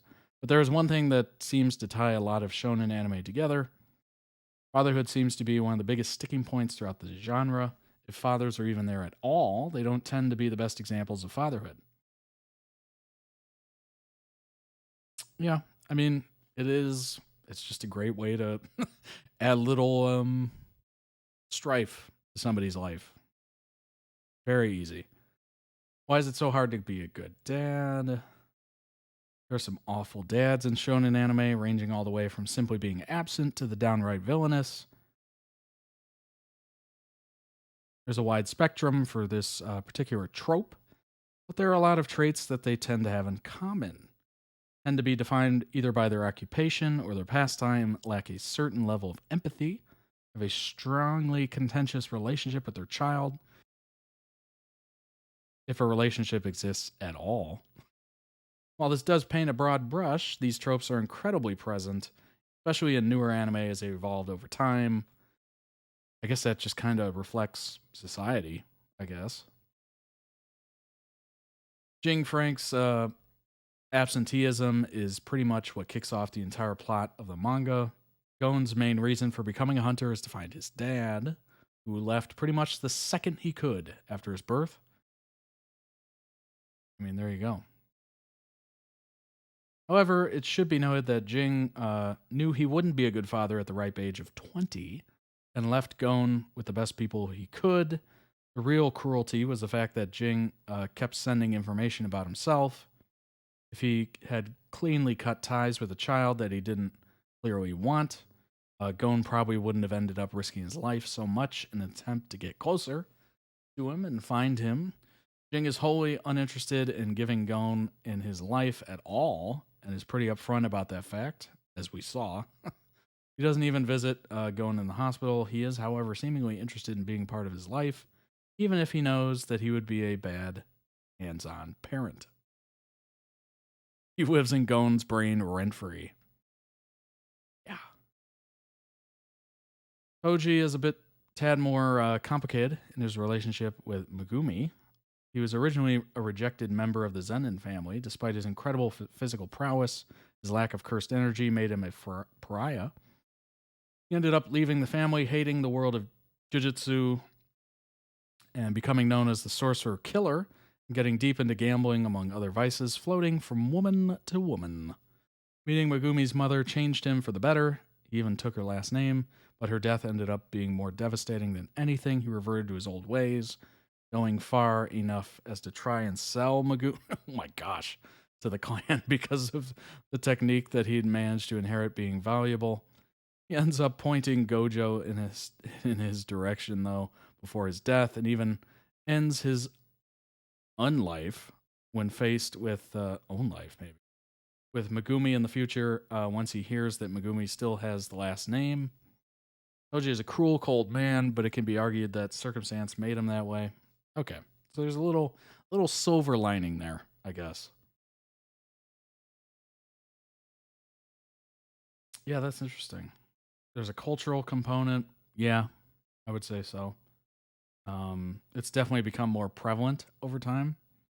State of fatherhood in Japan has been in flux for a very long time. Study from Hokkaido University saw a major shift that happened to fathers in the household in Japan post-World War II. Change in jobs being one of the major contributing factors. Post-war world, Japanese companies began to become stricter. Their deadlines became tighter, and overtime hours were not just expected. They were mandatory. Fathers become shadowy figures, impossible for their children to understand. Lack of relationship in the home creates a sense of resentment, particularly with sons who come to rely on their mothers for pretty much everything. I get that. That's kind of interesting that it reflects the current state. PSA, Jing does actually care. Oh, so this is taking the other approach. Kind of like what we did with Critical Role. This is kind of the opposite feeling here. Absentee father, yes, absolutely, but I feel the need to debunk the common meme that Jing just never cares about Gon. Really, there's three things that really characterize Jing. Hyper-awareness, that he only ever takes a consistent focus to his interests. For those of you familiar with the concept of hyper-focus, any sort of neurodivergent diagnoses. It's the same thing here. Most importantly, that does not translate to a lack of empathy. We know Jing does care about people, but he demonstrates it by actions and advice, not with time or attention. Gon has always been a constant factor in Jing's, even if he wasn't there. He was a big consideration of the game mechanics of Greed Island because he wanted players to have a natural progression of Nen as he played the game, which is important because, number 2, you will always take the time actively help someone or give advice, regular voice of reason and counsel whenever he is around for a situation. Maybe blunt about it, usually rude. Even still, he'll generally account for that in such a way if he isn't heard out the ship, will continually sail without too much issue. Jing is a very self-aware person. Number 3, Jing is as good at understanding others' emotions just as much as he is terrible at understanding his own. Interesting. Jing's writing been consistent from the start that he's a person who needs to do work to balance the parts of himself that wants to be independent, follow his dreams, and parts that he has to accept responsibility, needed to be a functional part of a machine. To achieve his own goal. It's what gives his character depth. More characters should really be written with clarity to what their strength and weaknesses as people are, because a blanket character that just fits a general template is boring. All right, you may now continue to meme on Jing. He deserves it, the bastard. I quite like him. I hope we'll see more layers of his character. Uncle Dad. That's an interesting way to put it. Uncle Dad.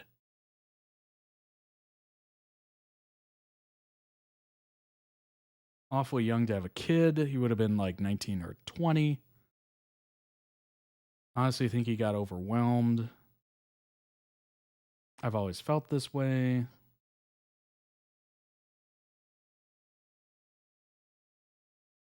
Being fan, I support this.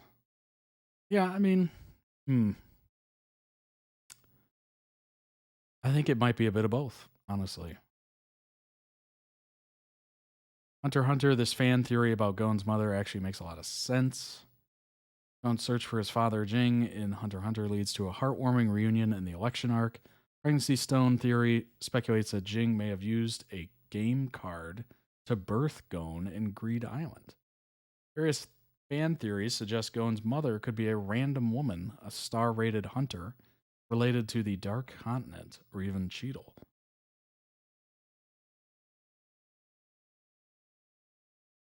Despite Gon's focus on finding his father, little is known about his mother, though a fan theory revolving around Greed Island may offer insights. Jing is a hunter and inventor of Greed Island.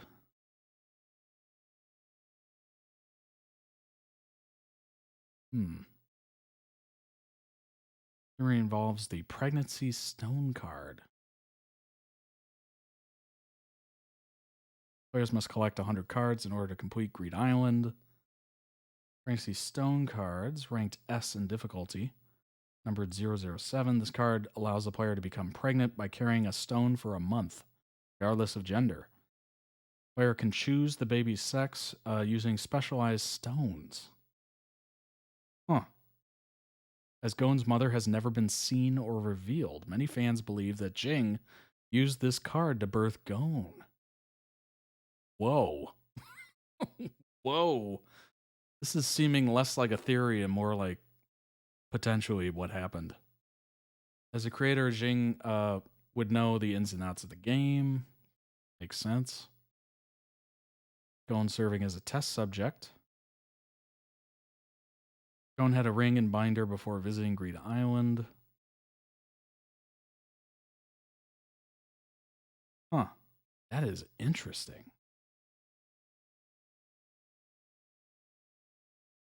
Not the only theory. Well, I mean, that's a pretty good one.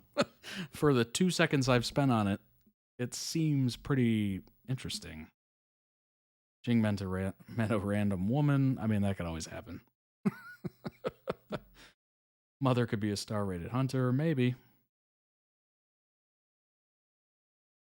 They have come from the Dark Continent. Son of Cheadle. Huh. Well, as weird as it is, that pregnancy stone thing seems pretty interesting. Think about the Franks family and losing my mind. A lineage of selfishness, not selflessness, selfishness. A family of people who leave and are left behind. Jing's father disappeared at sea. Mito's parents left the island only to die unexpectedly. Jing's famous abandonment. Even further than that, Don Frex disappeared on the same quest Jing did 300 years ago. A 300-year-old legacy. Jing is who we clearly see abandon others, hides from friends and family alike, and chases what he wants. Selfish.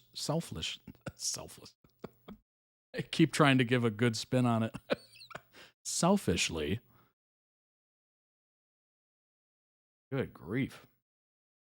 Gon, of course, is the fresh blood in this cycle. He's abandoned by Jing, then abandons his home. His selfishness grows on his journey and hits a tipping point with Kite. He left Kite to die, so he should die too. Tunnel vision blocks out the fact that his death would mean abandoning Mito, abandoning Kiowa. Gosh. He's my son after all, Jing said, and it must make you wonder, did Jing think the same of his father? Huh. Maybe I wasn't made to be a son, Gon said, after returning to Whale Island. Feels like a way of answering that question with no. To be a Franks does not mean you have to abandon and be selfish. Gon was not made to be Jing's son after all. How come he came home, didn't he? Oh, that's a good point.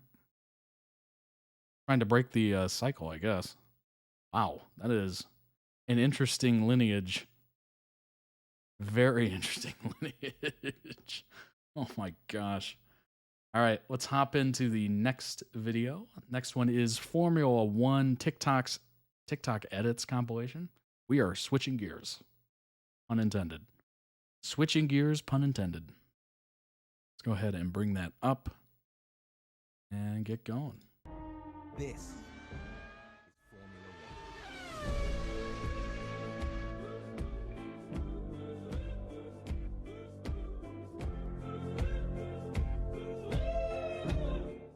What Charles is doing is a continuation of Jules' legacy.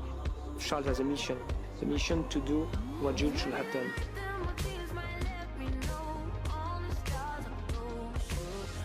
This is a compilation of Formula One edits, drivers, friendships, and races. This sport has taken such a big What's up, place Rocco in my Kitty? life. Hope To you're doing reach well. friendship with Ferrari is my ultimate dream. Thanks for saying hello. More than I do.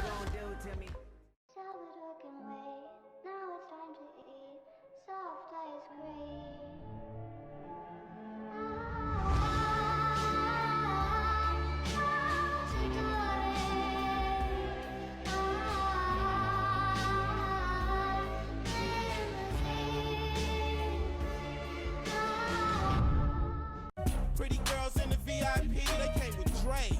They don't need ID, blow the whistle. Oh, Top Gear. Blow the whistle. Blow the whistle. That was the reasonably priced car memory, segment. but as you say, I think the big one is the smile. Absolutely loved it. Always being happy, always having something funny to tell. What's funny is I'm not even into racing, but I've always enjoyed vehicles, cars. So I just loved Top Gear. Jeremy Clarkson, Richard Hammond, James May. Yeah, just a really nice demeanor about him. Just an unbelievable friendship they have. Him makes me smile because he needs to be remembered in this sport. He was a great driver, but also a great person. In 2014, we lost Jules Bianchi. Formula One driver Jules Bianchi has died.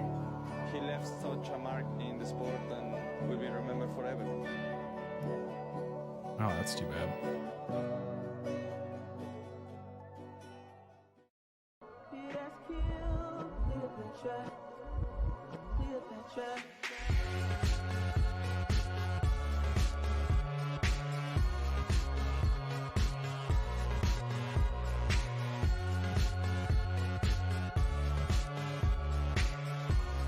That's gotta feel good to win a race.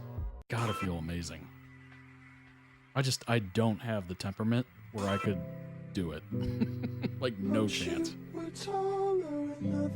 Rush hour traffic drives me nuts. I can't imagine going 180, 200 miles an hour through, like, turns and being, like, that far away from the person in front of you. Like, no chance. I have the nerves of someone who can't handle that. Is somebody gonna match my freak? Is somebody gonna match my freak? Is somebody gonna match my nasty? I got stamina. I'm not surprised. There's going to be some thirst traps in here.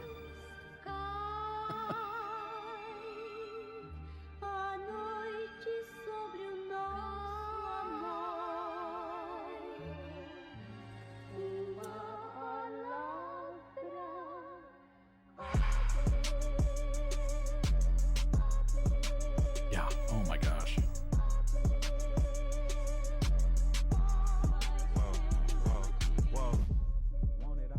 I will say this, after going to an IndyCar race, which is like a step down version, I suppose, from Formula One, it's interesting because there's lots of turns and intersections where, you know, people can pass and whatnot. A little different than NASCAR. NASCAR, you gotta really pick your spot on the turns. There's only 4 of them. You usually have a bit more action going on.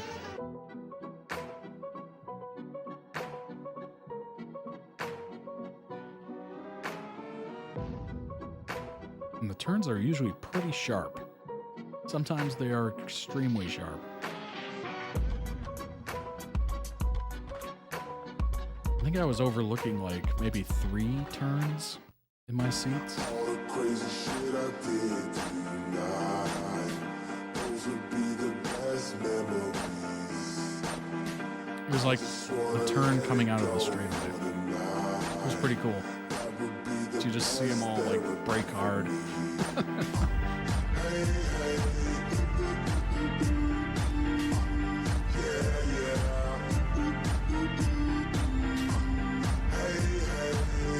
I am very much in the world of, even if you're not a fan of it, or maybe you haven't consumed any content of it, you should probably at least go to an event just to see what it's like. I know Mick for a very Maybe you'll get into it, maybe you'll think, yeah, that was not. As I said, if I can help him That's totally cool, but you've been there, you've experienced it. It's been great having him on the grid with me, and he's been racing with my father for so many years. You know, I usually don't watch baseball, but I went to a baseball game. That was interesting. Certainly more interesting being there live, I would say.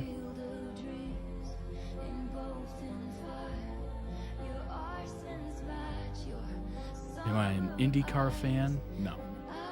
Did I go to a race? Yeah. I thought it was pretty cool, actually. I would consider myself more of an IndyCar fan than I ever was, for sure, after going to one. Wie is je monteur? Papa. Quindi proprio il figlio. Ma scherzi? Ma scherzi? Una roba imbarazzante. Tieni quel casco per 4 ore. Perché? Perché papà gli ha dato tanto di quei pugni che io avevo paura. What? And he'd lost his father earlier in the week. And we're talking literally 48 hours later, he was in the car. He then went out, fell to last place, fought his way through, and won the race. This was a kid who just lost his father, and he was a kid at the time, he was a teenager. To have that kind of mental strength, I'd never seen anything like it. That is pretty cool, having moments like that. You've gone to a NASCAR race? That's awesome. I've never been to one yet. I probably will eventually. I just have to find a climate where it's not, 100 degrees. I want to beat him and he wants to beat me. Yeah. But we have to pretend like we're besties. I'm sure it was a pretty interesting experience, even if you're not into NASCAR, it'd be kind of fun. There's a lot more things to do than just watch the race. I mean, there's tons of stuff. It's like a festival of things. Like the race that I went to for IndyCar, they had a concert. Like they had a concert thing. They had like rides and stuff, like amusement park rides. It was very interesting. Just a bunch of stuff you would not expect. Lots of vendors, food vendors, you know, activities.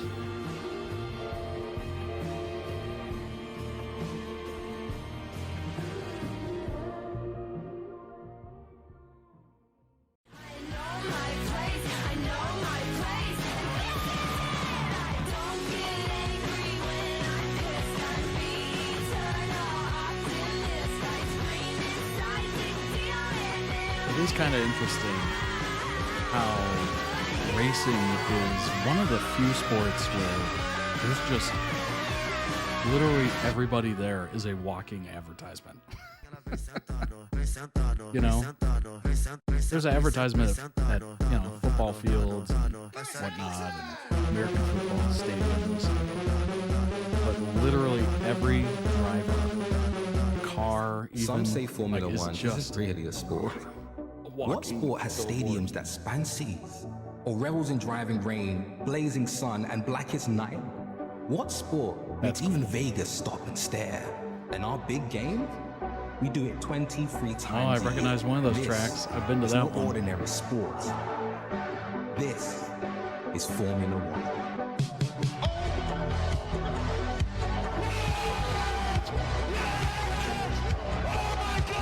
That is probably the coolest, is when they go through the cities. I think that's super neat. I was in Vegas and got to experience the first ever raceway to the sandstorm. That's so cool. That's pretty neat. I think the races to that go through the cities, especially if they're at night, I mean, that sounds so cool.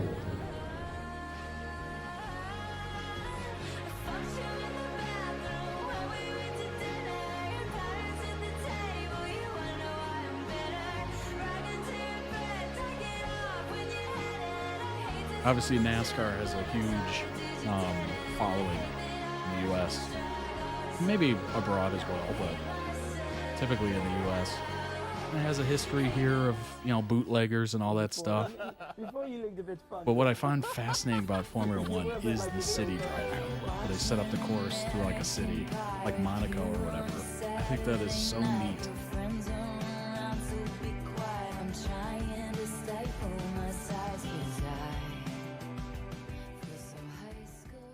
How are you feeling right now? Not that happy. I could have won the race and I didn't, so I'm never going to be happy like this. But yeah, it's the way it is. It's the way it went.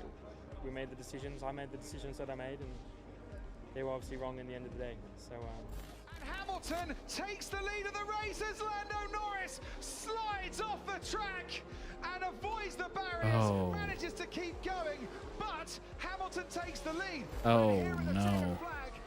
Norris trumps Verstappen and wins. Oh wow. The Grand Prix and wins the Grand Prix wow. for the first time in his career. Fixed it.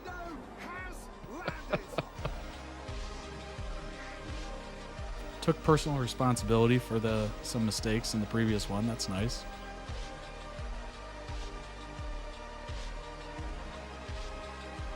Obviously, it's a team effort. You know, you have everyone working on the car, mechanics, all that stuff. But at the end of the day, it's up to the driver to make those very minute decisions. What's going on? Why am I wet? Gal, that's rain. Car when we run down, it's rain. Right wrist and left wrist, that's rain. She said, what's going on? Why am I wet? Gal, that's rain. Got his first win this year after 6 years. That's amazing. That's amazing. Sorry that man is your father. Let me be honest. Also, welcome It in. takes a man to be a man. Your dad is not responsive. Dad always told me first loser triggered me, you know, it's not like... I'm sorry that you gotta grow up and then stand behind them. Life is hard, I know. The challenges always go beat us home. Sometimes our parents make mistakes that affect us until we grown. And you're a good kid that need good leadership. Let me be your mentor. Since your daddy don't teach you shit, never let a man piss on your leg. Fuck. My heart.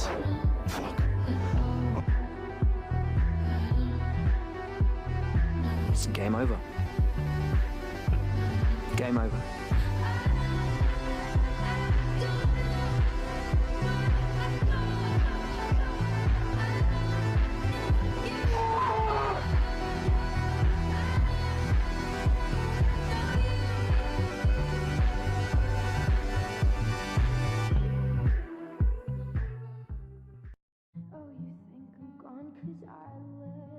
Definitely high emotions. A lot of money that goes into this. A lot of money. Not just the cars, but the team. Time, the effort. Rolling past it, lighters over conversation, over dusty drums in the backdrop, under complicated syncopation, dripping flavor, flowing thoughts into linguistics, like glad you came to visit, my heart was needing kisses.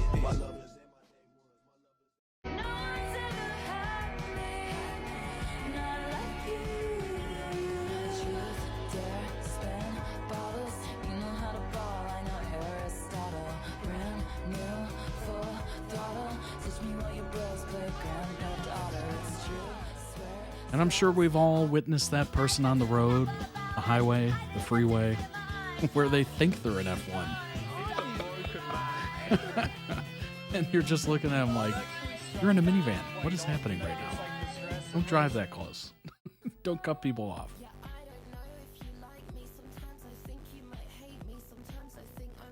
That drives me nuts.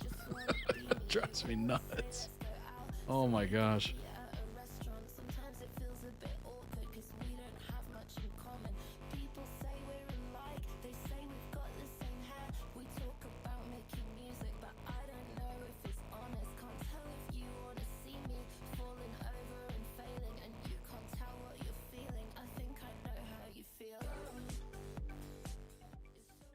Like, dude, I'm like happy for you. Like, you finally did it. Oh, Danielle.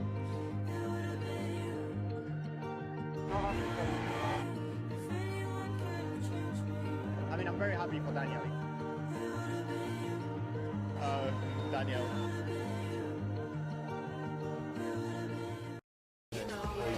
That's nice. That's really nice. That's so American. Obviously, it's important to have rivalries and stuff like that.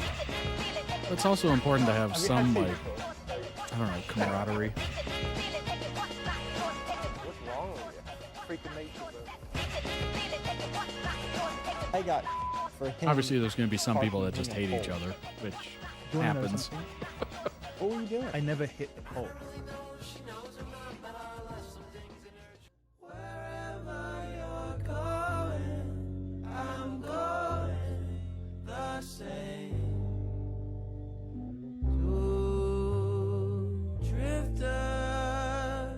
Lewis is going to be absolutely delighted to have Rosberg up there, actually. They can swap some stories, I bet.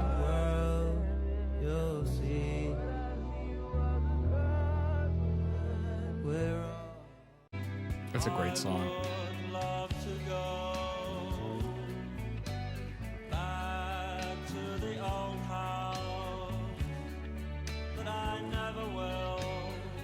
Been looking up to him for all my life, and being German, of course, Mike was my hero. If somebody can break all this record, then I preferred him.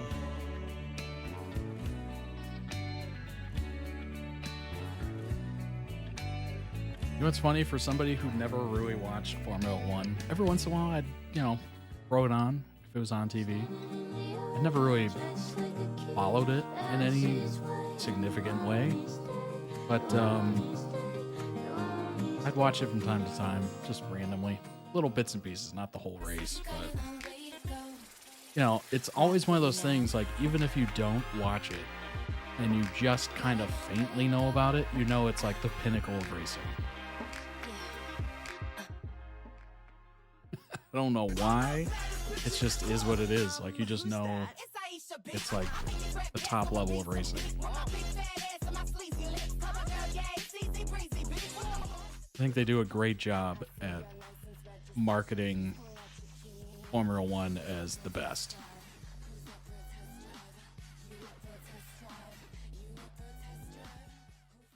I was getting a telepathic code of Schnitzel. 1 second. And I'm sure there's a little bit of back and forth between NASCAR and Formula One. NASCAR fans are pretty passionate, that's for sure.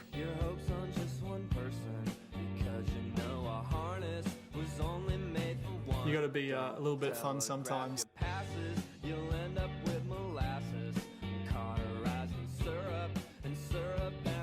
You gotta be a little bit fun sometimes. Friends, teammates, childhood buddy, rival, everything but a lover. Only the stars in heaven, only the salt in the sea, I would say if you're a fan of racing, you probably could find it pretty easy to be a fan of both. Maybe not be a fan, but tolerate both. Obviously, there's less turning in NASCAR, but it is slightly faster. I don't know if the races are any longer. I'm not exactly sure. But boy, they're going fast, and they are really close to each other. And obviously, with Formula One, there's a lot more turns, sharper turns, you know, overtaking, I would say. It's a little bit different, but both pretty fascinating, honestly. Of course, at the time I was still like really young. I think our relationship has really grown. If you're a gearhead, you're probably a fan of both. Hello, everyone. And like I said, he prefers Max over me. I was with Max longer as a partner, as a teammate. It is Oscar Piastri, Grand Prix winner in Hungary, and for the first time takes the checkered flag and will stand on the top step of a Grand Prix podium.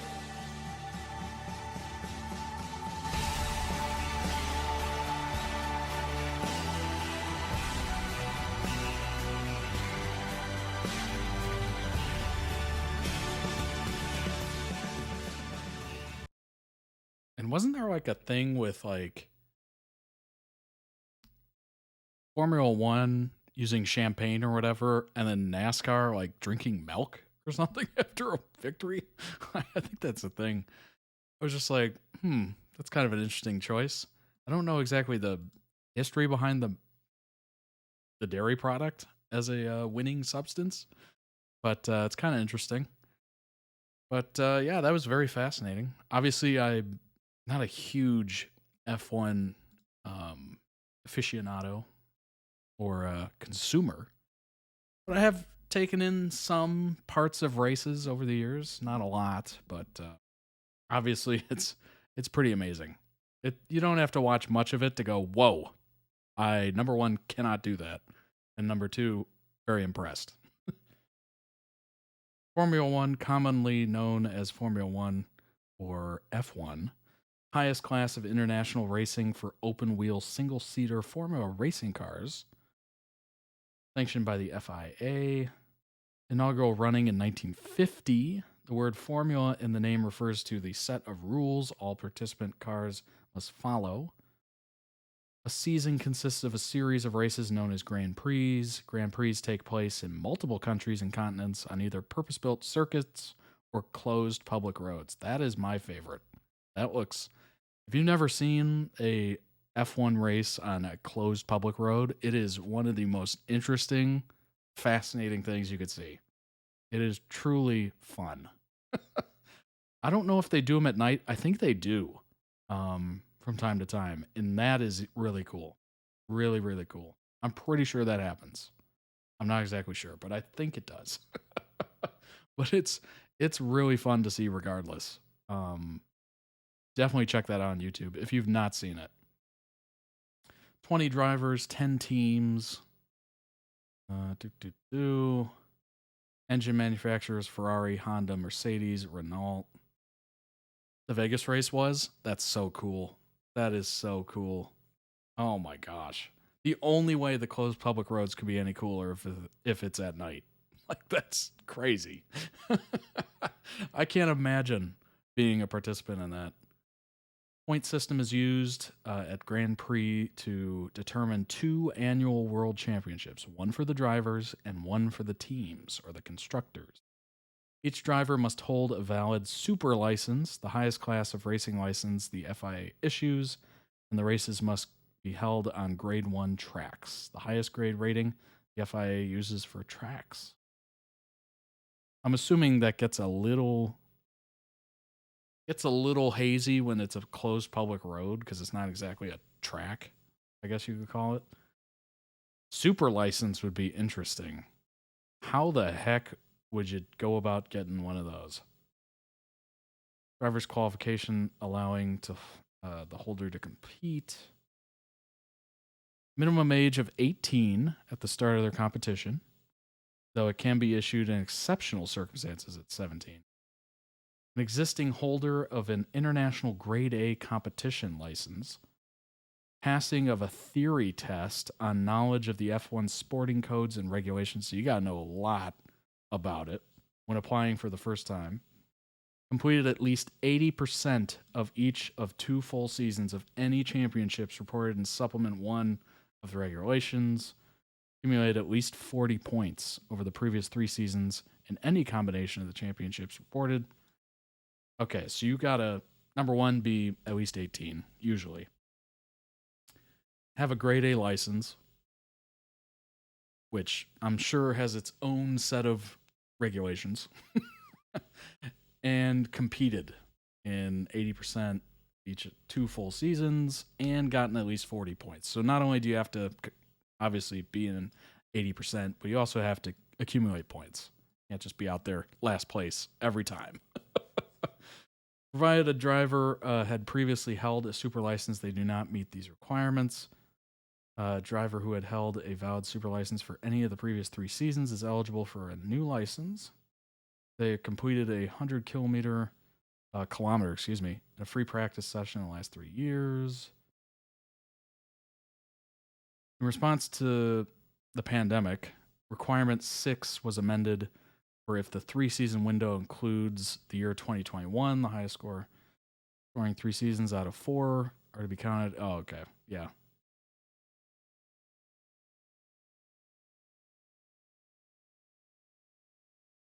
Oh, okay. Oh, okay. Yeah, you can't just be coming in last place. Max Verstappen is the outlier at the age rule. He joined F1 at 17.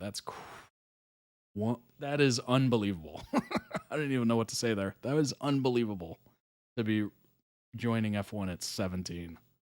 Good grief. Okay. So obviously you need to get the more points are in the more interesting IndyCar series. Is that what I saw? Yeah, I think it was. Yeah. Okay. Oh, so if you do well in the IndyCar, you can potentially move up into Formula One.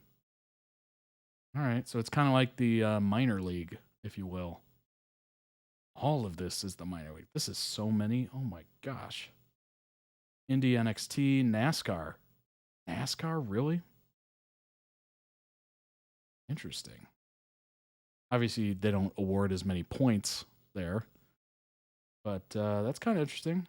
I didn't know you could accumulate points from NASCAR to go towards F1 license. That's cool. NASCAR Xfinity Series.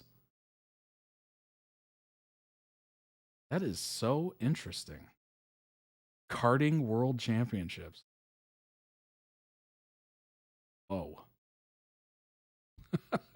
F1 drivers who had short careers tend to go to IndyCar.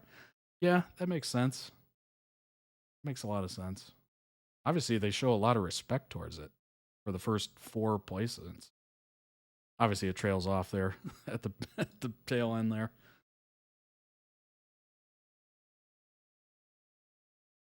That's cool. I had no idea NASCAR was even related to that in any means. So they do offer some points for that. That's kind of cool. Yeah, Max, driver's champion. Yeah, I'd say that's pretty cool. I'd say he earned it. That's awesome.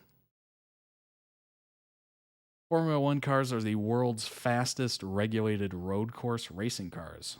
owing to very high cornering speeds achieved by generating large amounts of aerodynamic downforce, which is why they look the way they do. Much of this downforce is generated by front and rear wings, which have the side effect of causing severe turbulence behind each car. Turbulence reduces the downforce the car is following directly behind generate, making it hard to overtake. Major changes made to the car in 2022 have resulted in greater use of ground effect aerodynamics and modified wings to reduce the turbulence, with the goal of making overtaking easier. Interesting. That's kind of cool. Average annual cost of running a team. This is the big this is the big separator. $265 million US. Designing, building, maintaining cars, pay, transport, $265 million US, 220 million pounds per year. Per year. Holy crap. That's so huge. Formula One Group is owned by Liberty Media. Ownership stake in Formula One, Sirius XM, Live Nation Entertainment, which acquired it in 2017 from private equity for around $8 billion US. Holy cow. 6.4 billion pounds. That's unbelievable. Wow. They had to make a budget to try and stop wealthier teams being too advanced. That kind of makes sense, honestly. It's very much like, you don't have a cap on it. It's very much like the Yankees in Major League Baseball here in the U.S. There's no baseball cap, I don't think, still. So they just spend an unbelievable amount of money on the team. That's how they won a lot of championships. But yeah, if you don't put a cap on it, good grief. It just becomes, whose owner makes the most money. This article is interesting. It's sorry boys, F1 is for the girls now. Kind of an interesting take. Formula One fans don't look the same as they used to. Female fan base has continued to grow, especially in the US. Some fans are Gen Zers redefining the coverage on TikTok, despite pushback from older generations. Bella Young didn't particularly care for Formula One growing up, not the way her dad did. He's always been interested in cars, 24-year-old product designer at Oracle, but we never really talked about it. Not like she didn't like sports. She grew up in a family of sports lovers, so naturally she absorbed a decent amount of knowledge about the American classics, basketball, baseball, and football. But Young didn't consider herself a huge fan. When it came to F1, she often felt intimidated to ask how it worked.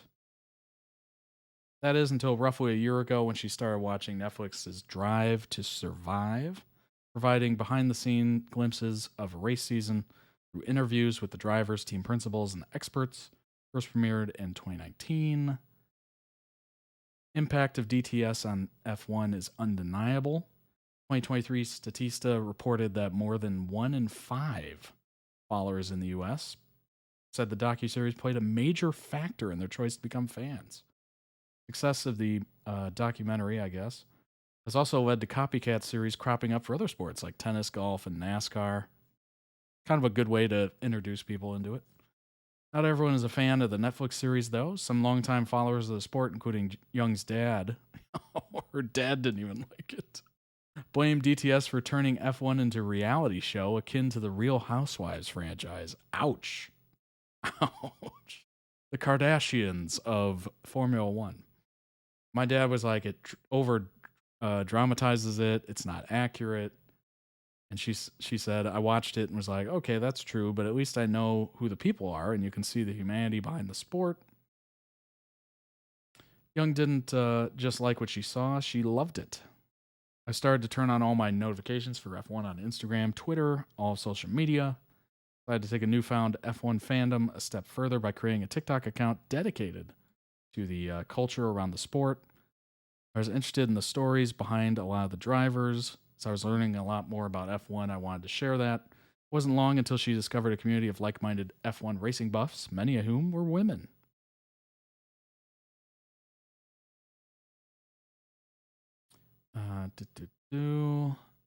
F1 held its first Grand Prix in the UK in 1950. From the start, it's fair to say the sport was an old boys club.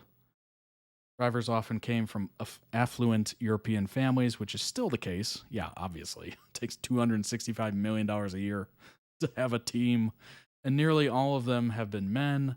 Nothing in the official rules prevents women from racing in F1, and yet in the 70-plus years since its founding, there have been so few opportunities for women to race and lead teams.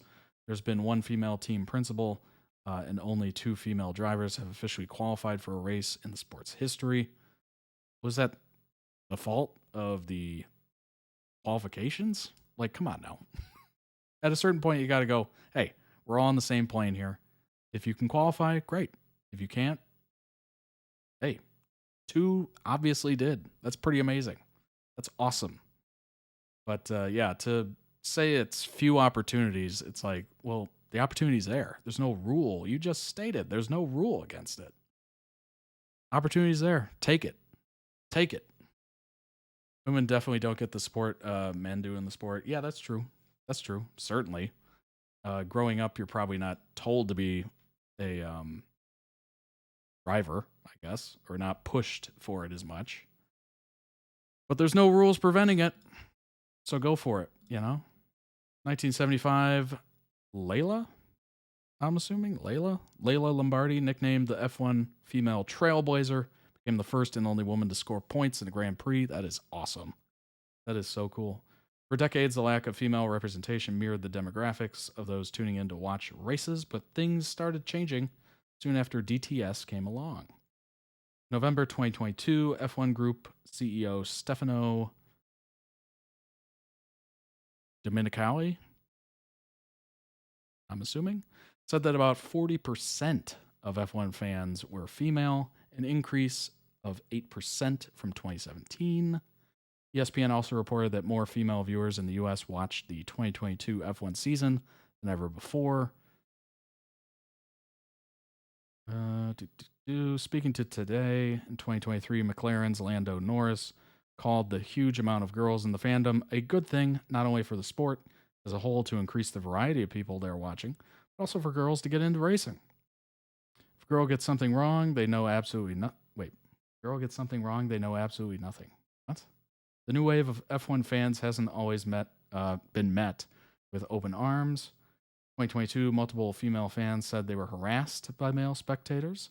At the Austrian Grand Prix, The Guardian reported F1, as well as several team principals and drivers, issued statements condemning the behavior.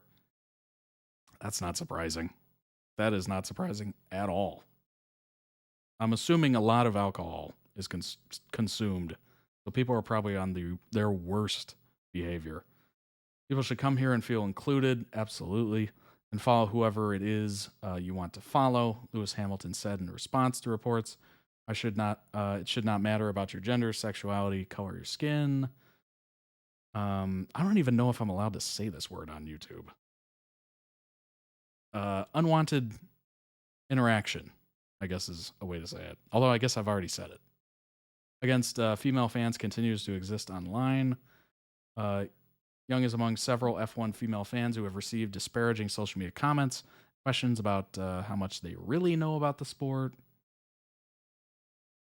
Neha, 24-year-old software engineer, told BI she's been a fan of all kinds of sports her whole life, but became increasingly drawn to F1 after watching DTS.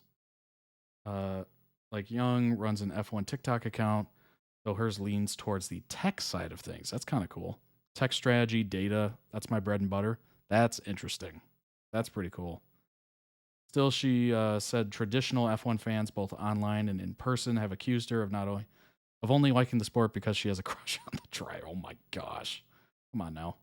Especially talking about tech and data. Come on. They're like, you obviously only watch F1 because you think Charles, oh gosh, Leclerc?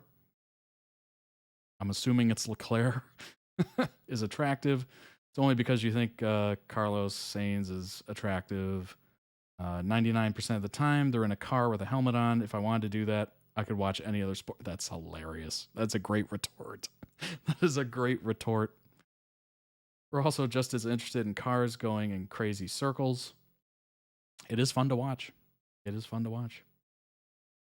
Dealing with male F1 fans has made some women feel like they have an extra pressure to know their stuff.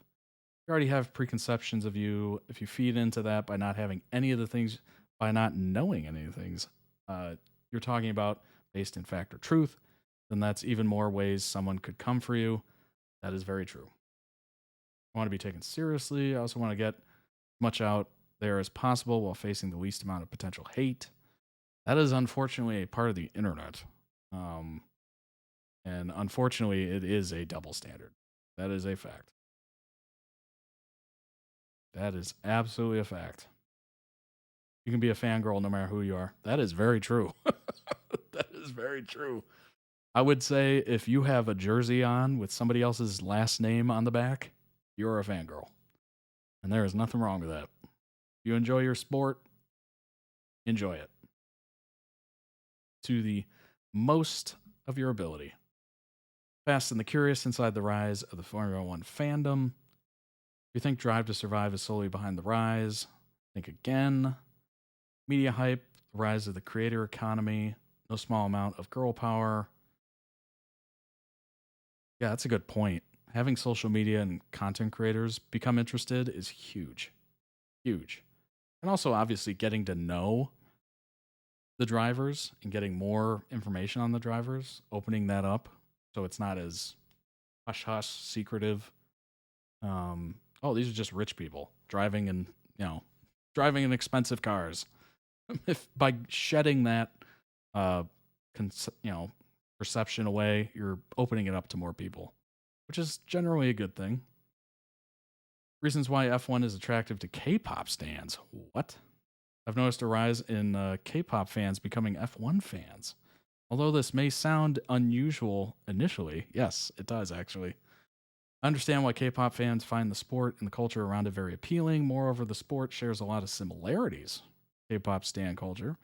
F1 is not just a sport, as it makes money from entertainment by selling merch, having Q&A sessions with fans, doing fun challenges with the drivers, and creating drama. Besides, every F1 team has 2 male drivers, just like in K-pop. F1 profits from bromance relationships. They're doing an extremely good job with it. Another similarity is that F1 has its own big 3 teams, Red Bull, Ferrari, and Mercedes. Now let's talk about the drivers. Typically between the ages of 20 and 40. And there are some very good-looking men in F1. This certainly helps to attract fans. Well, that kind of flies in the face of the last article, doesn't it? There's a driver who has daddy issues, but is the best driver in the world, and a driver for Ferrari who is often mistreated by his team, which has significant impact on the fans. In some way, it's similar to how K-pop fans complain about companies doing idols dirty. Interesting. Fan culture is also a similarity between K-pop and F1, with both having passionate fan bases that go to great lengths to support their favorite artists or teams. Lastly, F1 races are highly visual, performance-based. Just like K-pop companies put a lot of effort into choreography, music videos, quality of their songs. Overall, both cultures are highly competitive, makes it very appealing for K-pop fans, along with the reasons listed above. Edit. It becomes very apparent that people are trying to take my lighthearted, informative post into something that I wasn't implying. There is literally no need to be rude. Oh boy, these comments are going to be pretty interesting, I bet. Fan cams equal onboards. I thought I was the only one who noticed this and was being delusional. We are back going to look up some F1 fix right now. Oh my gosh. What others have suggested, what applied to F1 actually applies to most sports. The most difference comes with the fact that in F1 you clash against your rival pretty regularly. Been a lifelong sports fan, mainly football and F1. I don't think your thoughts are random at all.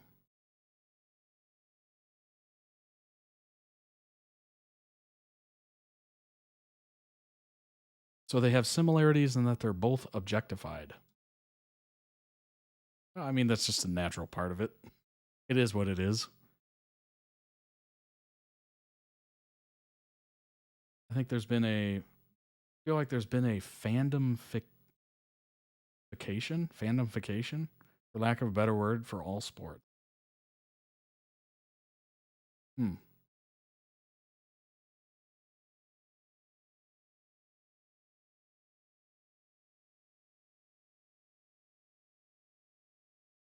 As a long time F1 fan, WTF. You could say this about any sport.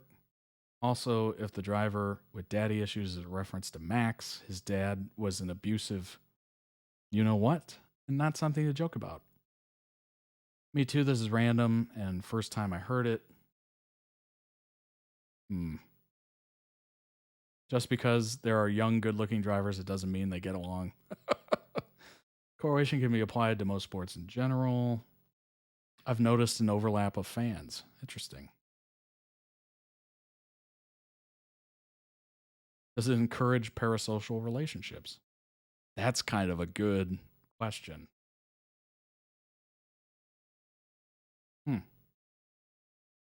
Some people somewhat agreed to it. Formula One side of TikTok is weird.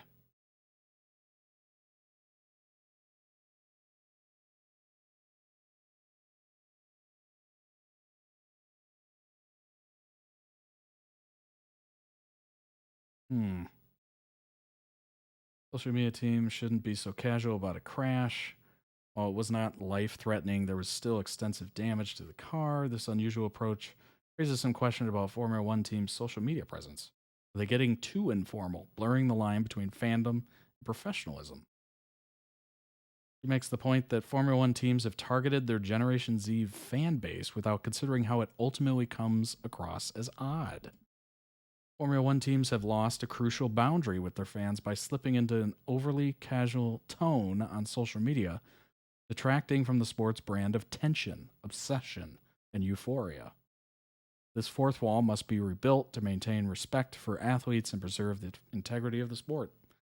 Interesting. Now that is a hot take. That is a hot take.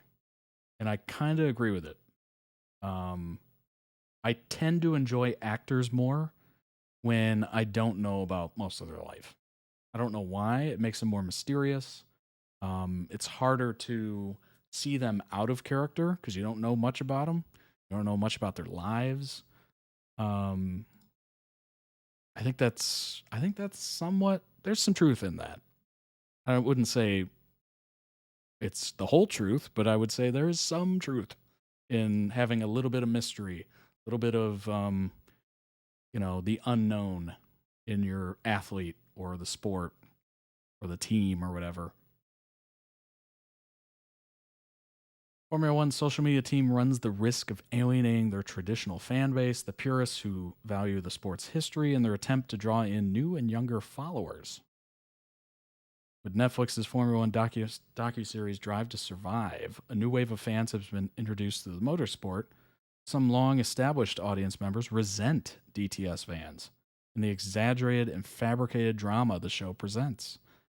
Additionally, long-standing fans are upset at the shift toward fangirl culture. Losing their trust could erode Formula One's core identity and undermining long-term sustainability. I don't think that's the case. I don't think it will undermine anything. If you're into the sport, you're into the sport. I think everything's shifting towards fangirl culture because that gets views, right? The whole point of social media is views, attention, whatever. You're trying to get people interested, engagement, all that stuff. So that is the way of the world. We are in that culture. We're in a culture of getting eyeballs. So I wouldn't see it as a eroding. If you're not into social media like that, you shouldn't be on social media, basically, is my point. If you see that as a negative, just don't be on it. so you don't have to see the negative.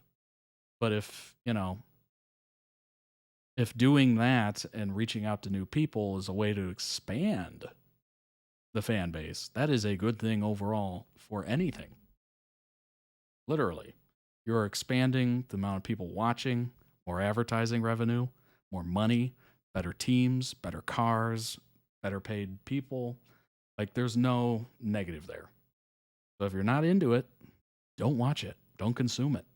It is that easy. The allure of Formula One lies not only in the spectacle of speed and precision, but also in the charismatic drivers who embody the spirit of the sport. With social media, a more casual tone humanizes athletes to their fandom and can increase fan engagement. But the rise of social media has also amplified the culture of athlete idolization, presenting challenges. I don't think that's accurate. I really don't.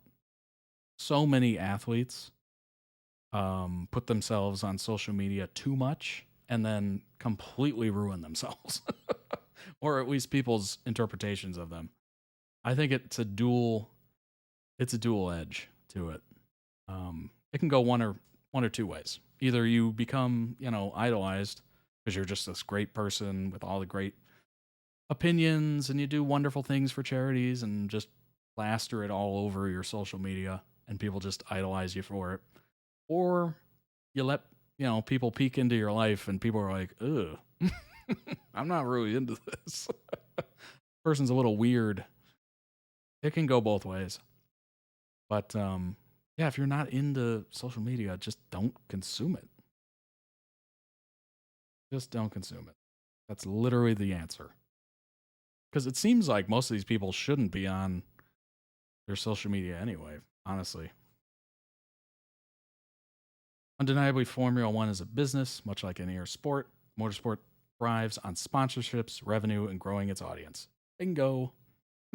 Bingo.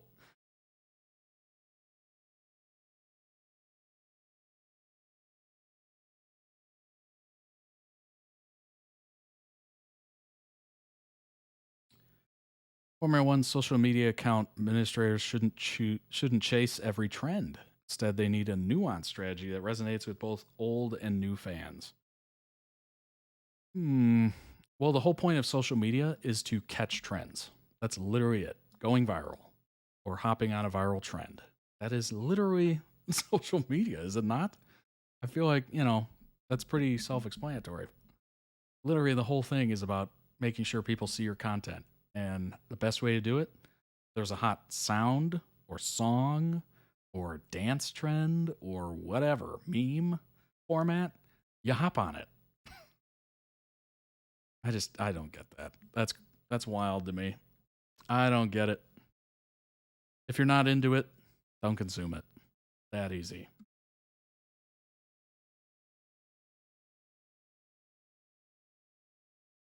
Very, very true. Don't consume it. I don't consume a lot of social media just because I don't care to. That's just me. But maybe those, you know, fans of the traditional sport in a sense would take that advice. I don't know. Seems like solid advice. All right, let's hop into the next video. You're a king and I'm your Lionheart. It is from Grey's Anatomy. Long-awaited Grey's Anatomy video. It is back, baby. Let's hop into it. It does look like closed captioning's turned on. I don't know if we'll need it, though. You think it's right for them to take him home? It isn't. Shh, Brad, I'm teaching. What are you going to do? This is peds. Your patients can't advocate for themselves. So, take it over this time. They should worry. A big part of the job is advocating for them. Freaking do something. True. Or it should be. You tell these doctors which one of our children has to die because You're not deciding. I'll teach him to be less of an ass.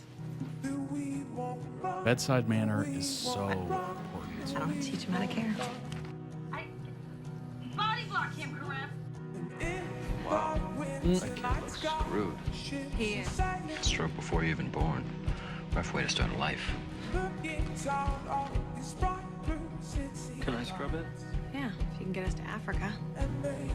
Yeah. Fly him out? Yeah, try it. You're not on this case. Look, I've been with this baby since yesterday.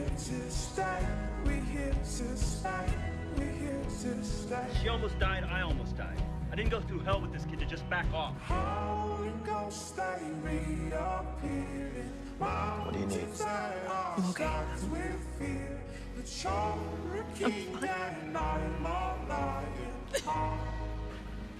I need to sit down. Okay.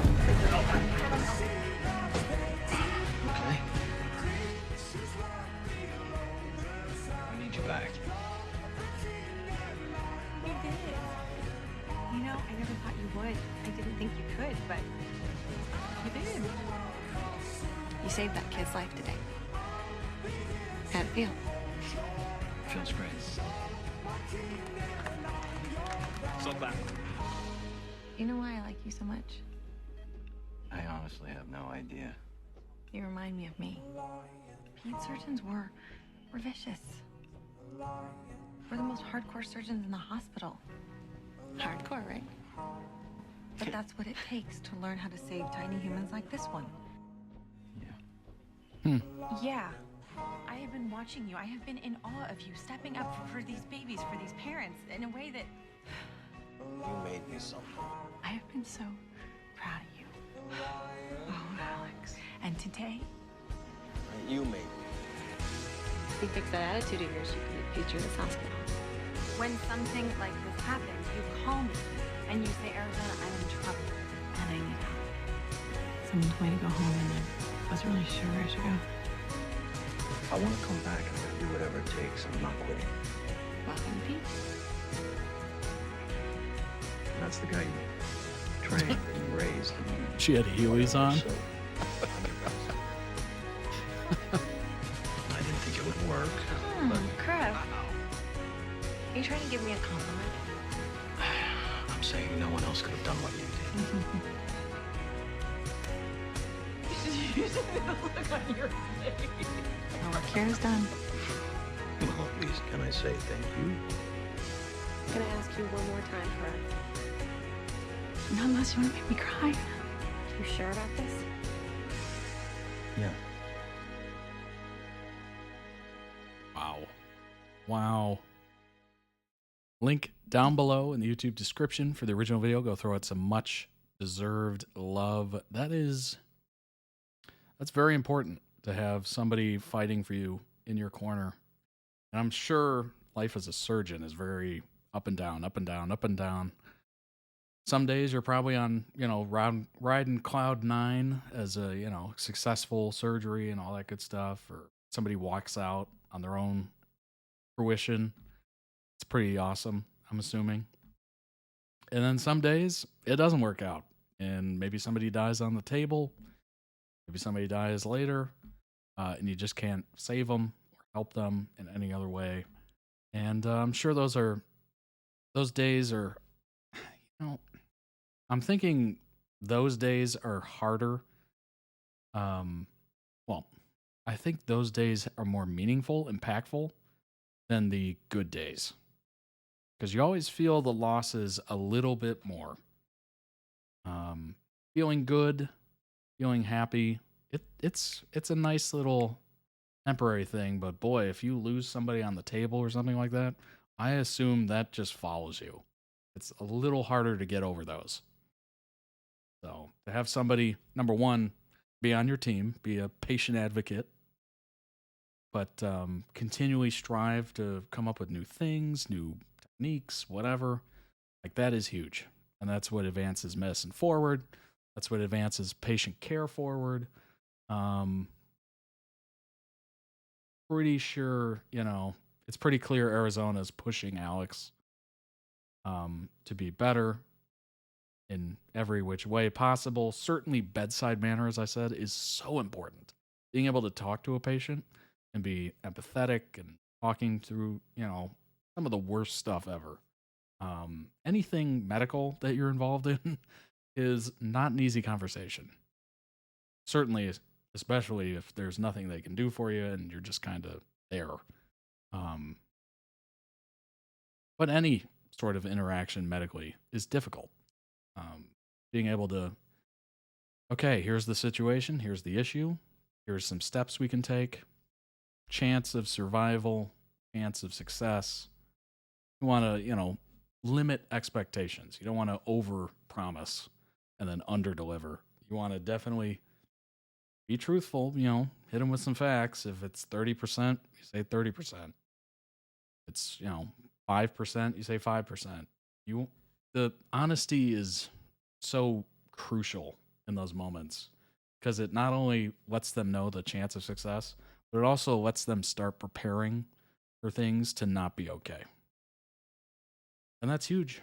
That is huge. It is not easy to be a part of that and to do that on a day-to-day. So it's pretty impressive when someone is able to do that and not only do it, but do it well. Sometimes I don't envy it. Sometimes I do. Like, the pay is pretty good, apparently.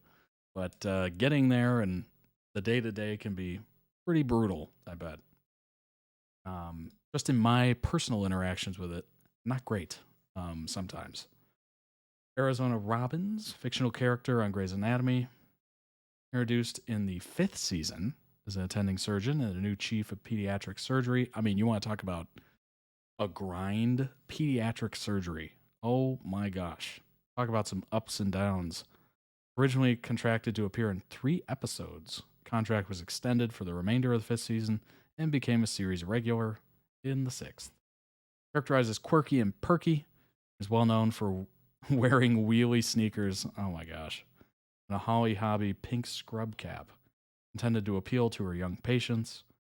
That's great.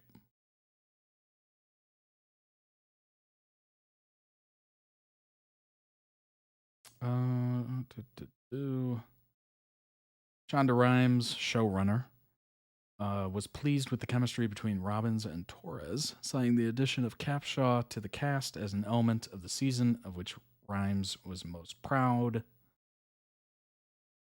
Described her as a fan favorite, TV Guide. IGN praised the addition of a fresh new character.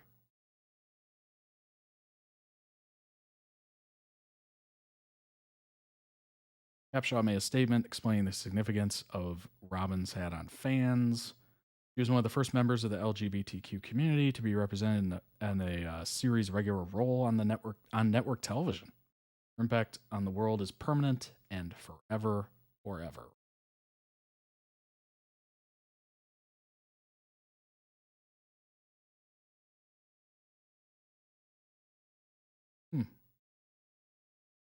Decision was controversial, sparking backlash from fans and further speculation about the connection of the firing with Ellen Pompeo's new $20 million contract a year for the show. Dang. Dang.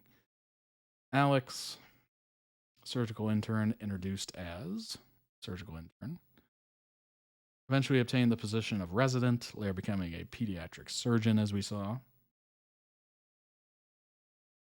Initially disliked by his fellow interns and is often accused of being brusque, and dismissive with his patients and coworkers. That's not a good trait, especially in pediatric. Requested him, former neonatal surgeon Addison Montgomery requested him on her service as punishment for his rudeness to her and neurosurgeon Derek Shepard, amongst others, throwing him out of their service for his inappropriate comments about patients. Yikes. As the character developed, he displayed more empathy for patients and was shown to have a gift for connecting with young children, despite his repeated claims to dislike them.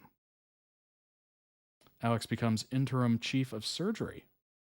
Wow. Pretty cool. Arizona and Alex's friendship. I feel like the duo is so overlooked. Arizona really took Alex under her wing and made him better. I feel like she saw him as a brother. It warms my heart because Arizona lost her brother. Arizona has a series of replacement brothers over the years. I think it's a sweet character trait. I love how Arizona always knew that Kareev had such a warm soul. I loved it too.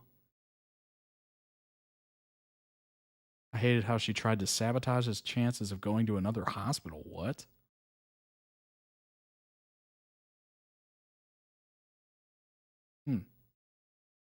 Why Alex and Arizona aren't real friends. Alex didn't initially like Arizona's personality. Alex shamed Arizona. Arizona gave Alex weed cookies. Oh, I think I saw that in a previous edit. That was funny. Majority of surgical staff were rendered useless after Arizona was accidentally given homemade cookies laced with weed from a grateful patient. Arizona had already handed the cookies around before she realized one of the recipients of the weed cookies was Alex, who started acting high, forcing Amelia Shepard and Owen Hunt to bring him home with them. While this was a great episode, Alex and the other doctors could have gotten into serious trouble. Absolutely. Absolutely. But it's good quality entertainment. That's for sure. Alex slept with Callie. To be clear, neither Alex nor Callie cheated on Arizona, as this all took place in the flashback. In season 6, the doctors attended a series of lectures given by attendees, senior members of staff, including Callie. Callie was struggling with nerves, so Alex and Arizona encouraged her from the audience. Alex and Callie managed to save a patient, which led to them celebrating by having some fun time. Arizona didn't know about this, and so she was understandably a bit cross. Alex beat up Andrew DeLuca. He was a misogynistic, arrogant, hot-headed jerk, that's what we'll say. Alex left Arizona for Johns Hopkins. To be fair, Johns Hopkins has a really good reputation. So I can't blame him on that one. Alex refused to testify on Arizona's behalf. Oof.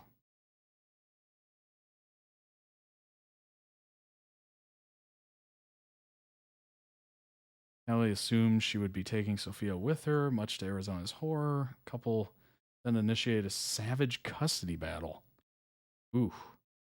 However, Arizona needed her friends to vouch for her, and when she asked Alex, he refused, stating he couldn't choose side. That's terrible. That's terrible. You got to step up on that one. Oh my God. I don't know, obviously, all the ins and outs, but come on now. Alex was the reason why Arizona was in the plane crash. When Arizona found out that Alex was leaving for Johns Hopkins, it's safe to say that she was not at all happy. In all fairness to Alex, Arizona's bad mood was not only due to his perceived betrayal earlier that day. Arizona's late brother's childhood friend told her that he was dying. Unable to cope with the fact that she would soon lose another part of her brother, Arizona was already on edge. When Alex told her about his decision, she snapped and took his place on the plane. If it weren't for Alex, Arizona would still have her leg.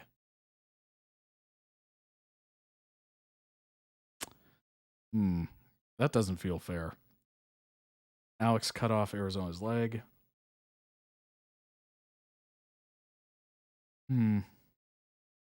Injury was transferred to Seattle Grace, but Arizona's infection in her leg threatened to kill her. Therefore, Alex had to cut off her... Oh my gosh. Yikes. Talk about conflict of interest there. Arizona is Alex's mentor.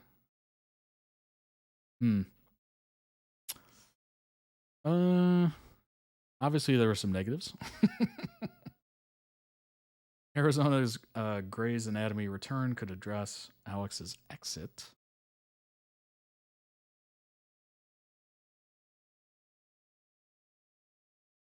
Arizona helped Alex grow up. Dust never settled on the departure. Goodbye episode aired in March 2020 for Alex, and the world, both real and on Grey's, quickly moved on to other pressing matters. The show has a real opportunity to heal the wound once and for all. I mean, at that point, I feel like it's probably done. Feels like it's done. let's go ahead and hop into the last video of the day. And it is Interview with a Vampire. Let Me Be the One, what it's called.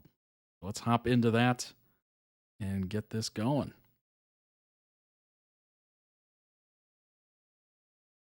How many of us are out there? We can't be the only ones. How many vampires? Not many, I'm afraid. Maybe 100. 101. The single worst thing. It's a small world after all. Maybe 100. Human loneliness magnified by millennia, by the never-ending road that we walk. You can't imagine the emptiness. I finally understood something so obvious. You take this feeling away from me, Louis. Why they made me. Ain't never gonna have a family of my own, am I? I'm feeling to be Louis' sister. Meaning slowly disintegrates without them. My companions in immortality. Il s'en remettra.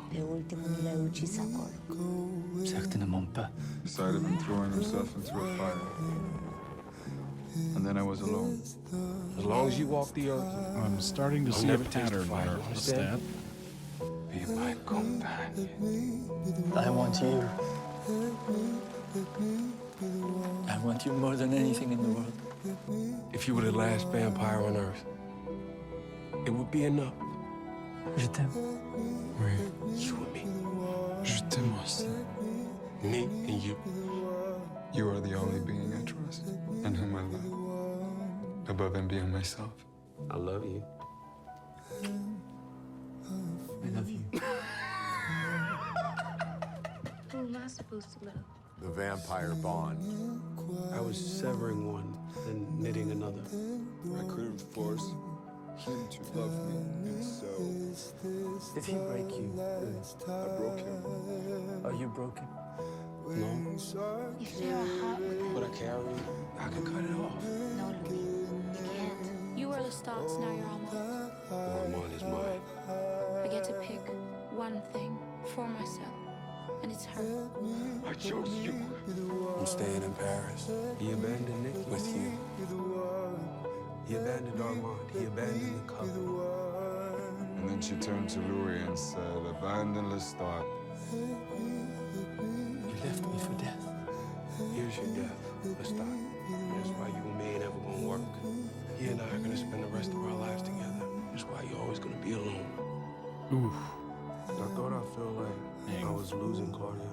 Chose Lestat over her time and time again. I did not care. And you, cruel as the devil ever made, to refuse me one love when you've got two. You could trust Armand. What about me and you? You and me and you. Please come with me. Let's be vampires worthy of your love. One more round in the stormy romance of you two. It was never you. Never been about me. Picked another one over me. Lestat. Whoa. I loved her. But she didn't love you. Not like he did. Not like I have. And no! You picked the coven! You're boring! And before you tell me to make friends with the coven, I can, because they both Heavy turned in me emotions. too long ago and you know it, which is why you run to Louis. I never told me shit. I told you I loved you. People would kill her in a second if you thought I'd take him as you.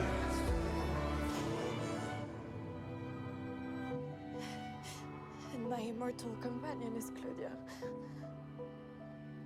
My coven is Claudia.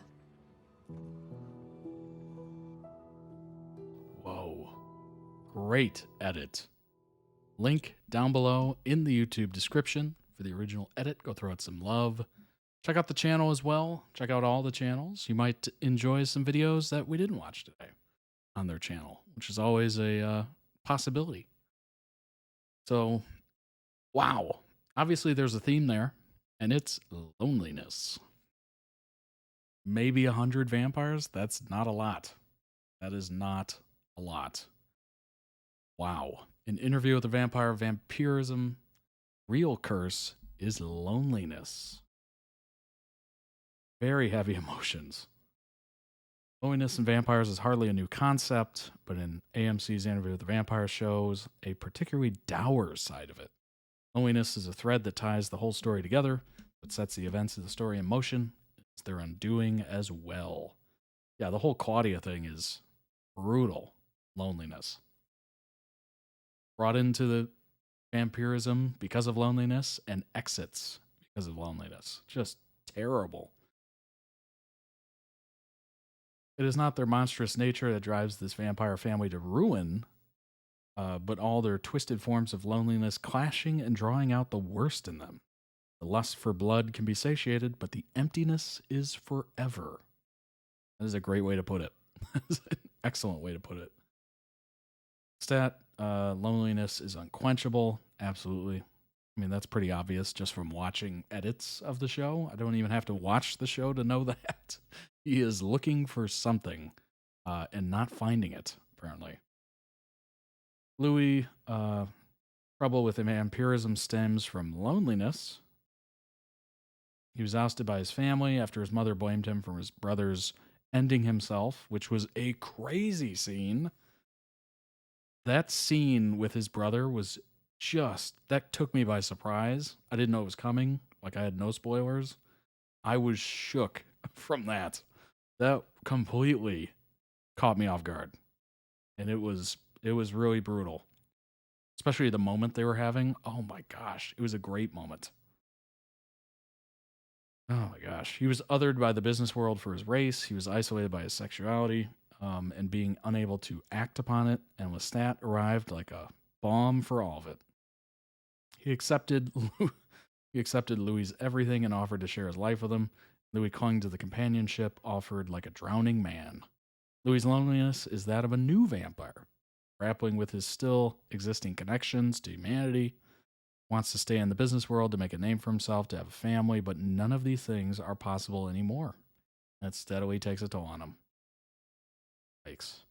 Claudia was an attempt to counter loneliness, and of course setting her up just like Louis with that weird, newness to it, and then just completely fighting over, does anybody care about me? Does anybody, care if I even exist?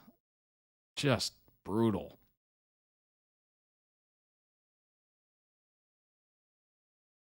Unbelievable. For Louis, she was a reprieve from the loneliness of not having a family, a daughter he would never lose, and for Lestat, she was a means of gaining Louis' approval, another bid to draw him in closer. But their own loneliness and later Claudia's sowed the seeds of a cataclysmic event. Claudia loved being a vampire until she encountered the loneliness. Boy, that is that is something I guess nobody can cope with. Life is given meaning through our connections to others. Without them, people become like Lestat, detached and unmoored. To live forever means little when you've got no one to share the joys and hardships with. Life means so much because we get so little of it, yet we get to choose who we share it with. And the choice of who is complicated by a monstrous nature and the definitive end is a race through immortality. People become untethered from life. That is a great point. What makes life interesting is the fact that there's not much of it, right? We're only here for a certain amount of time. We have no idea when we're leaving, when our turn at the game of life is over. Could be short, could be long, no idea. And we just kind of, live it the best we can. Obviously, I'm also of the opinion that, there's some unnecessary burdens dropped on people in life that, maybe don't make for the best experience. Maybe, working 9 to 5, Monday through Friday for, 50 years isn't the greatest way to enjoy life. Just saying. Not exactly a happy existence. I'm sure we could think up better ways. But it is what it is, right? Hard to change the world one person. Interview with the Vampire's most heartbreaking relationship isn't the love triangle. After episode 7 of Interview with the Vampire season 2, Claudia and Madeline are the series' most heartbreaking relationship. Claudia remains the series' standout character, a sympathetic and complex woman who doesn't deserve her tragic fate. Claudia and Madeline are the only healthy and hopeful relationship, making their demise even more painful.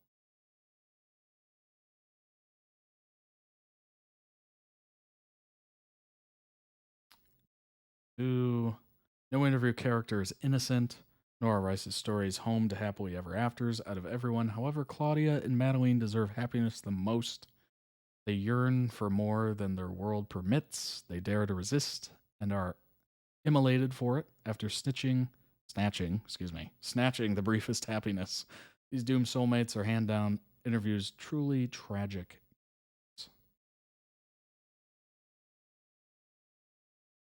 I'm assuming the love triangle can get kinda old. Listen to this. Sound turned on. Hopefully it's not too loud. Hope for the best. Actually brought in, which Anne does in the novel as well, is this sense of loneliness. You know, to live forever, it's a very lonely situation. And if you actually were, given that choice, I don't know how many people would actually choose it when you really think about it, because you lose everybody that supports you unless you turn them into a vampire as well, which comes with its consequences. And so this sense of loneliness and looking for somebody you can spend eternity with, and that sort of challenge is really brought out of the show, which kind of, we have all this sex and seduction and elements, but we also have, looking for companionship, filling that hole. I would say, Roland, that you actually brought in, I agree with that. Anne does in the novel as well, is this sense of loneliness. To live forever, it's very lonely. Yeah, I don't think most people would choose to live forever. It sounds like a good option when you're younger and you're just like, hey, I want, I'm enjoying life or whatever, and I wish I could experience more, so I want to live forever. But eventually, when you experienced enough, you would be like, okay, time to go. It's one of those things where you're like, you wish for it, but also it would eventually get pretty crazy. It would get pretty lonely because everyone you know and love currently would be dead. You would live past them. You'd have to know other people, and literally everyone you ever got to know would die in your lifetime, which is forever. So yeah, it's not what it's cracked up to be. I know everyone has a differing opinion on Elon Musk, but I did see an interview. Somebody asked him, because, a lot of rich people talk about living forever and trying to solve the age question and all that stuff, like trying to prolong life. I forget what it's called. There's a term for it. I have no idea what it is. It's not coming to my mind, but trying to live forever, prolonging life. And he basically just completely dismissed it and was just like, look, I'm here for a time. I'll do what I can with it, and then I'll leave. He goes, he basically touched on that very much, like living forever just kind of dulls life, basically. Makes it meaningless. So you just try to do what you can with the time you have, and, try to look back with no regrets, as people, talk about all the time, not getting on your deathbed and thinking about, oh, I wish I would have done this, or, oh, I wish I would have done that. As long as you're content with the life you've lived and what you've done, you should be all right. Now, you also don't want that to, weigh you down with like, oh, hey, if I don't do all these things, my life was meaningless. Obviously, that's not a healthy way to do either. There's a balance to it, right? You don't have to do everything. But you also have to, give it a try, give it an effort. This is a quote. There's one thing about being a vampire that I most fear above all else, and that is loneliness. You can't imagine the emptiness, the void, stretching out for decades at a time. And then it's obviously with stats saying, you take this feeling away from me, Louis. Yeah, I would assume it would just get worse and worse, honestly. maybe to a point where you just kind of accept it. But if you're looking back, like not even decades, centuries, yeah, everyone you've known and loved, family, friends, whatever, has just come and gone, and you're still there. You're still there. Eventually, you're going to run out of things to do or try, and it's going to get really weird. Probably drive you insane, which kind of sounds like what's the stats going through. You know, it's kind of untethered them a little bit. People become, playthings, and you're just trying to solve your loneliness through making other people miserable. Just, there's certain elements of that, obviously, but obviously there's probably some bit of Lestat that wishes for more, wishes for actual love and all that good stuff, but willing to do whatever it takes because you're not really worried about it. People will come and go. Kind of weird. Kind of a weird situation. I do not envy it. Yeah, life is limited, and I think that's a good thing. Sad as that is, obviously, I think it's a good thing. All right. What an interesting note to end on. We're going to do great, gang. We're going to do fine. And get out there, explore, enjoy life, all that good stuff. Let's end it on a positive. Thanks for hanging out. I appreciate it. If you're watching on Twitch Live, go ahead and follow the account. I appreciate it. And if you're watching on YouTube, go ahead and subscribe. I appreciate that as well. If you'd like to request your own videos, head on over to toddreacts.com. You can do so via the season and series tiers. And join the Discord. It's free and available. I'll be in there. Everybody's in there. You got to be in there. I think we're at 129 members right now, which is so cool. It's awesome. It's a great community. Lots of friendly conversations. All that good stuff. If you're in a fandom of something we watched today, I'm sure you will find people that are interested in that fandom in the Discord. It's awesome. Cannot say that enough. It's been mind-blowing to me, and I've enjoyed it a great deal. So join in, join the discussion, and check out the summer collection of merch while you're on the website as well. It's available up until, I think, October 1st is when we're going to switch over to the fall/winter collection. A little bit warmer materials and all that good stuff. So it'll keep you warm throughout the winter. As we are heading towards that time of year, believe it or not. Believe it or not, we're already almost to September. Isn't that crazy? This year has kind of flown by. In a weird way, it's flown by. Some months it feels like it drags, and then some months it's just, boom, gone. It's so weird how that works. Yeah. Thanks for joining. I think I covered everything. I shall see you all on Friday. I hope you have a wonderful rest of your week. And I will see you on Friday for another live stream, reaction live stream. We're doing more videos, more member-requested videos on toddreacts.com. And I look forward to it. Have a great rest of your week. I do like ending it on a Friday. I think that's great. I think that's awesome. I'll see you on Friday. Take care of yourselves, and bye-bye.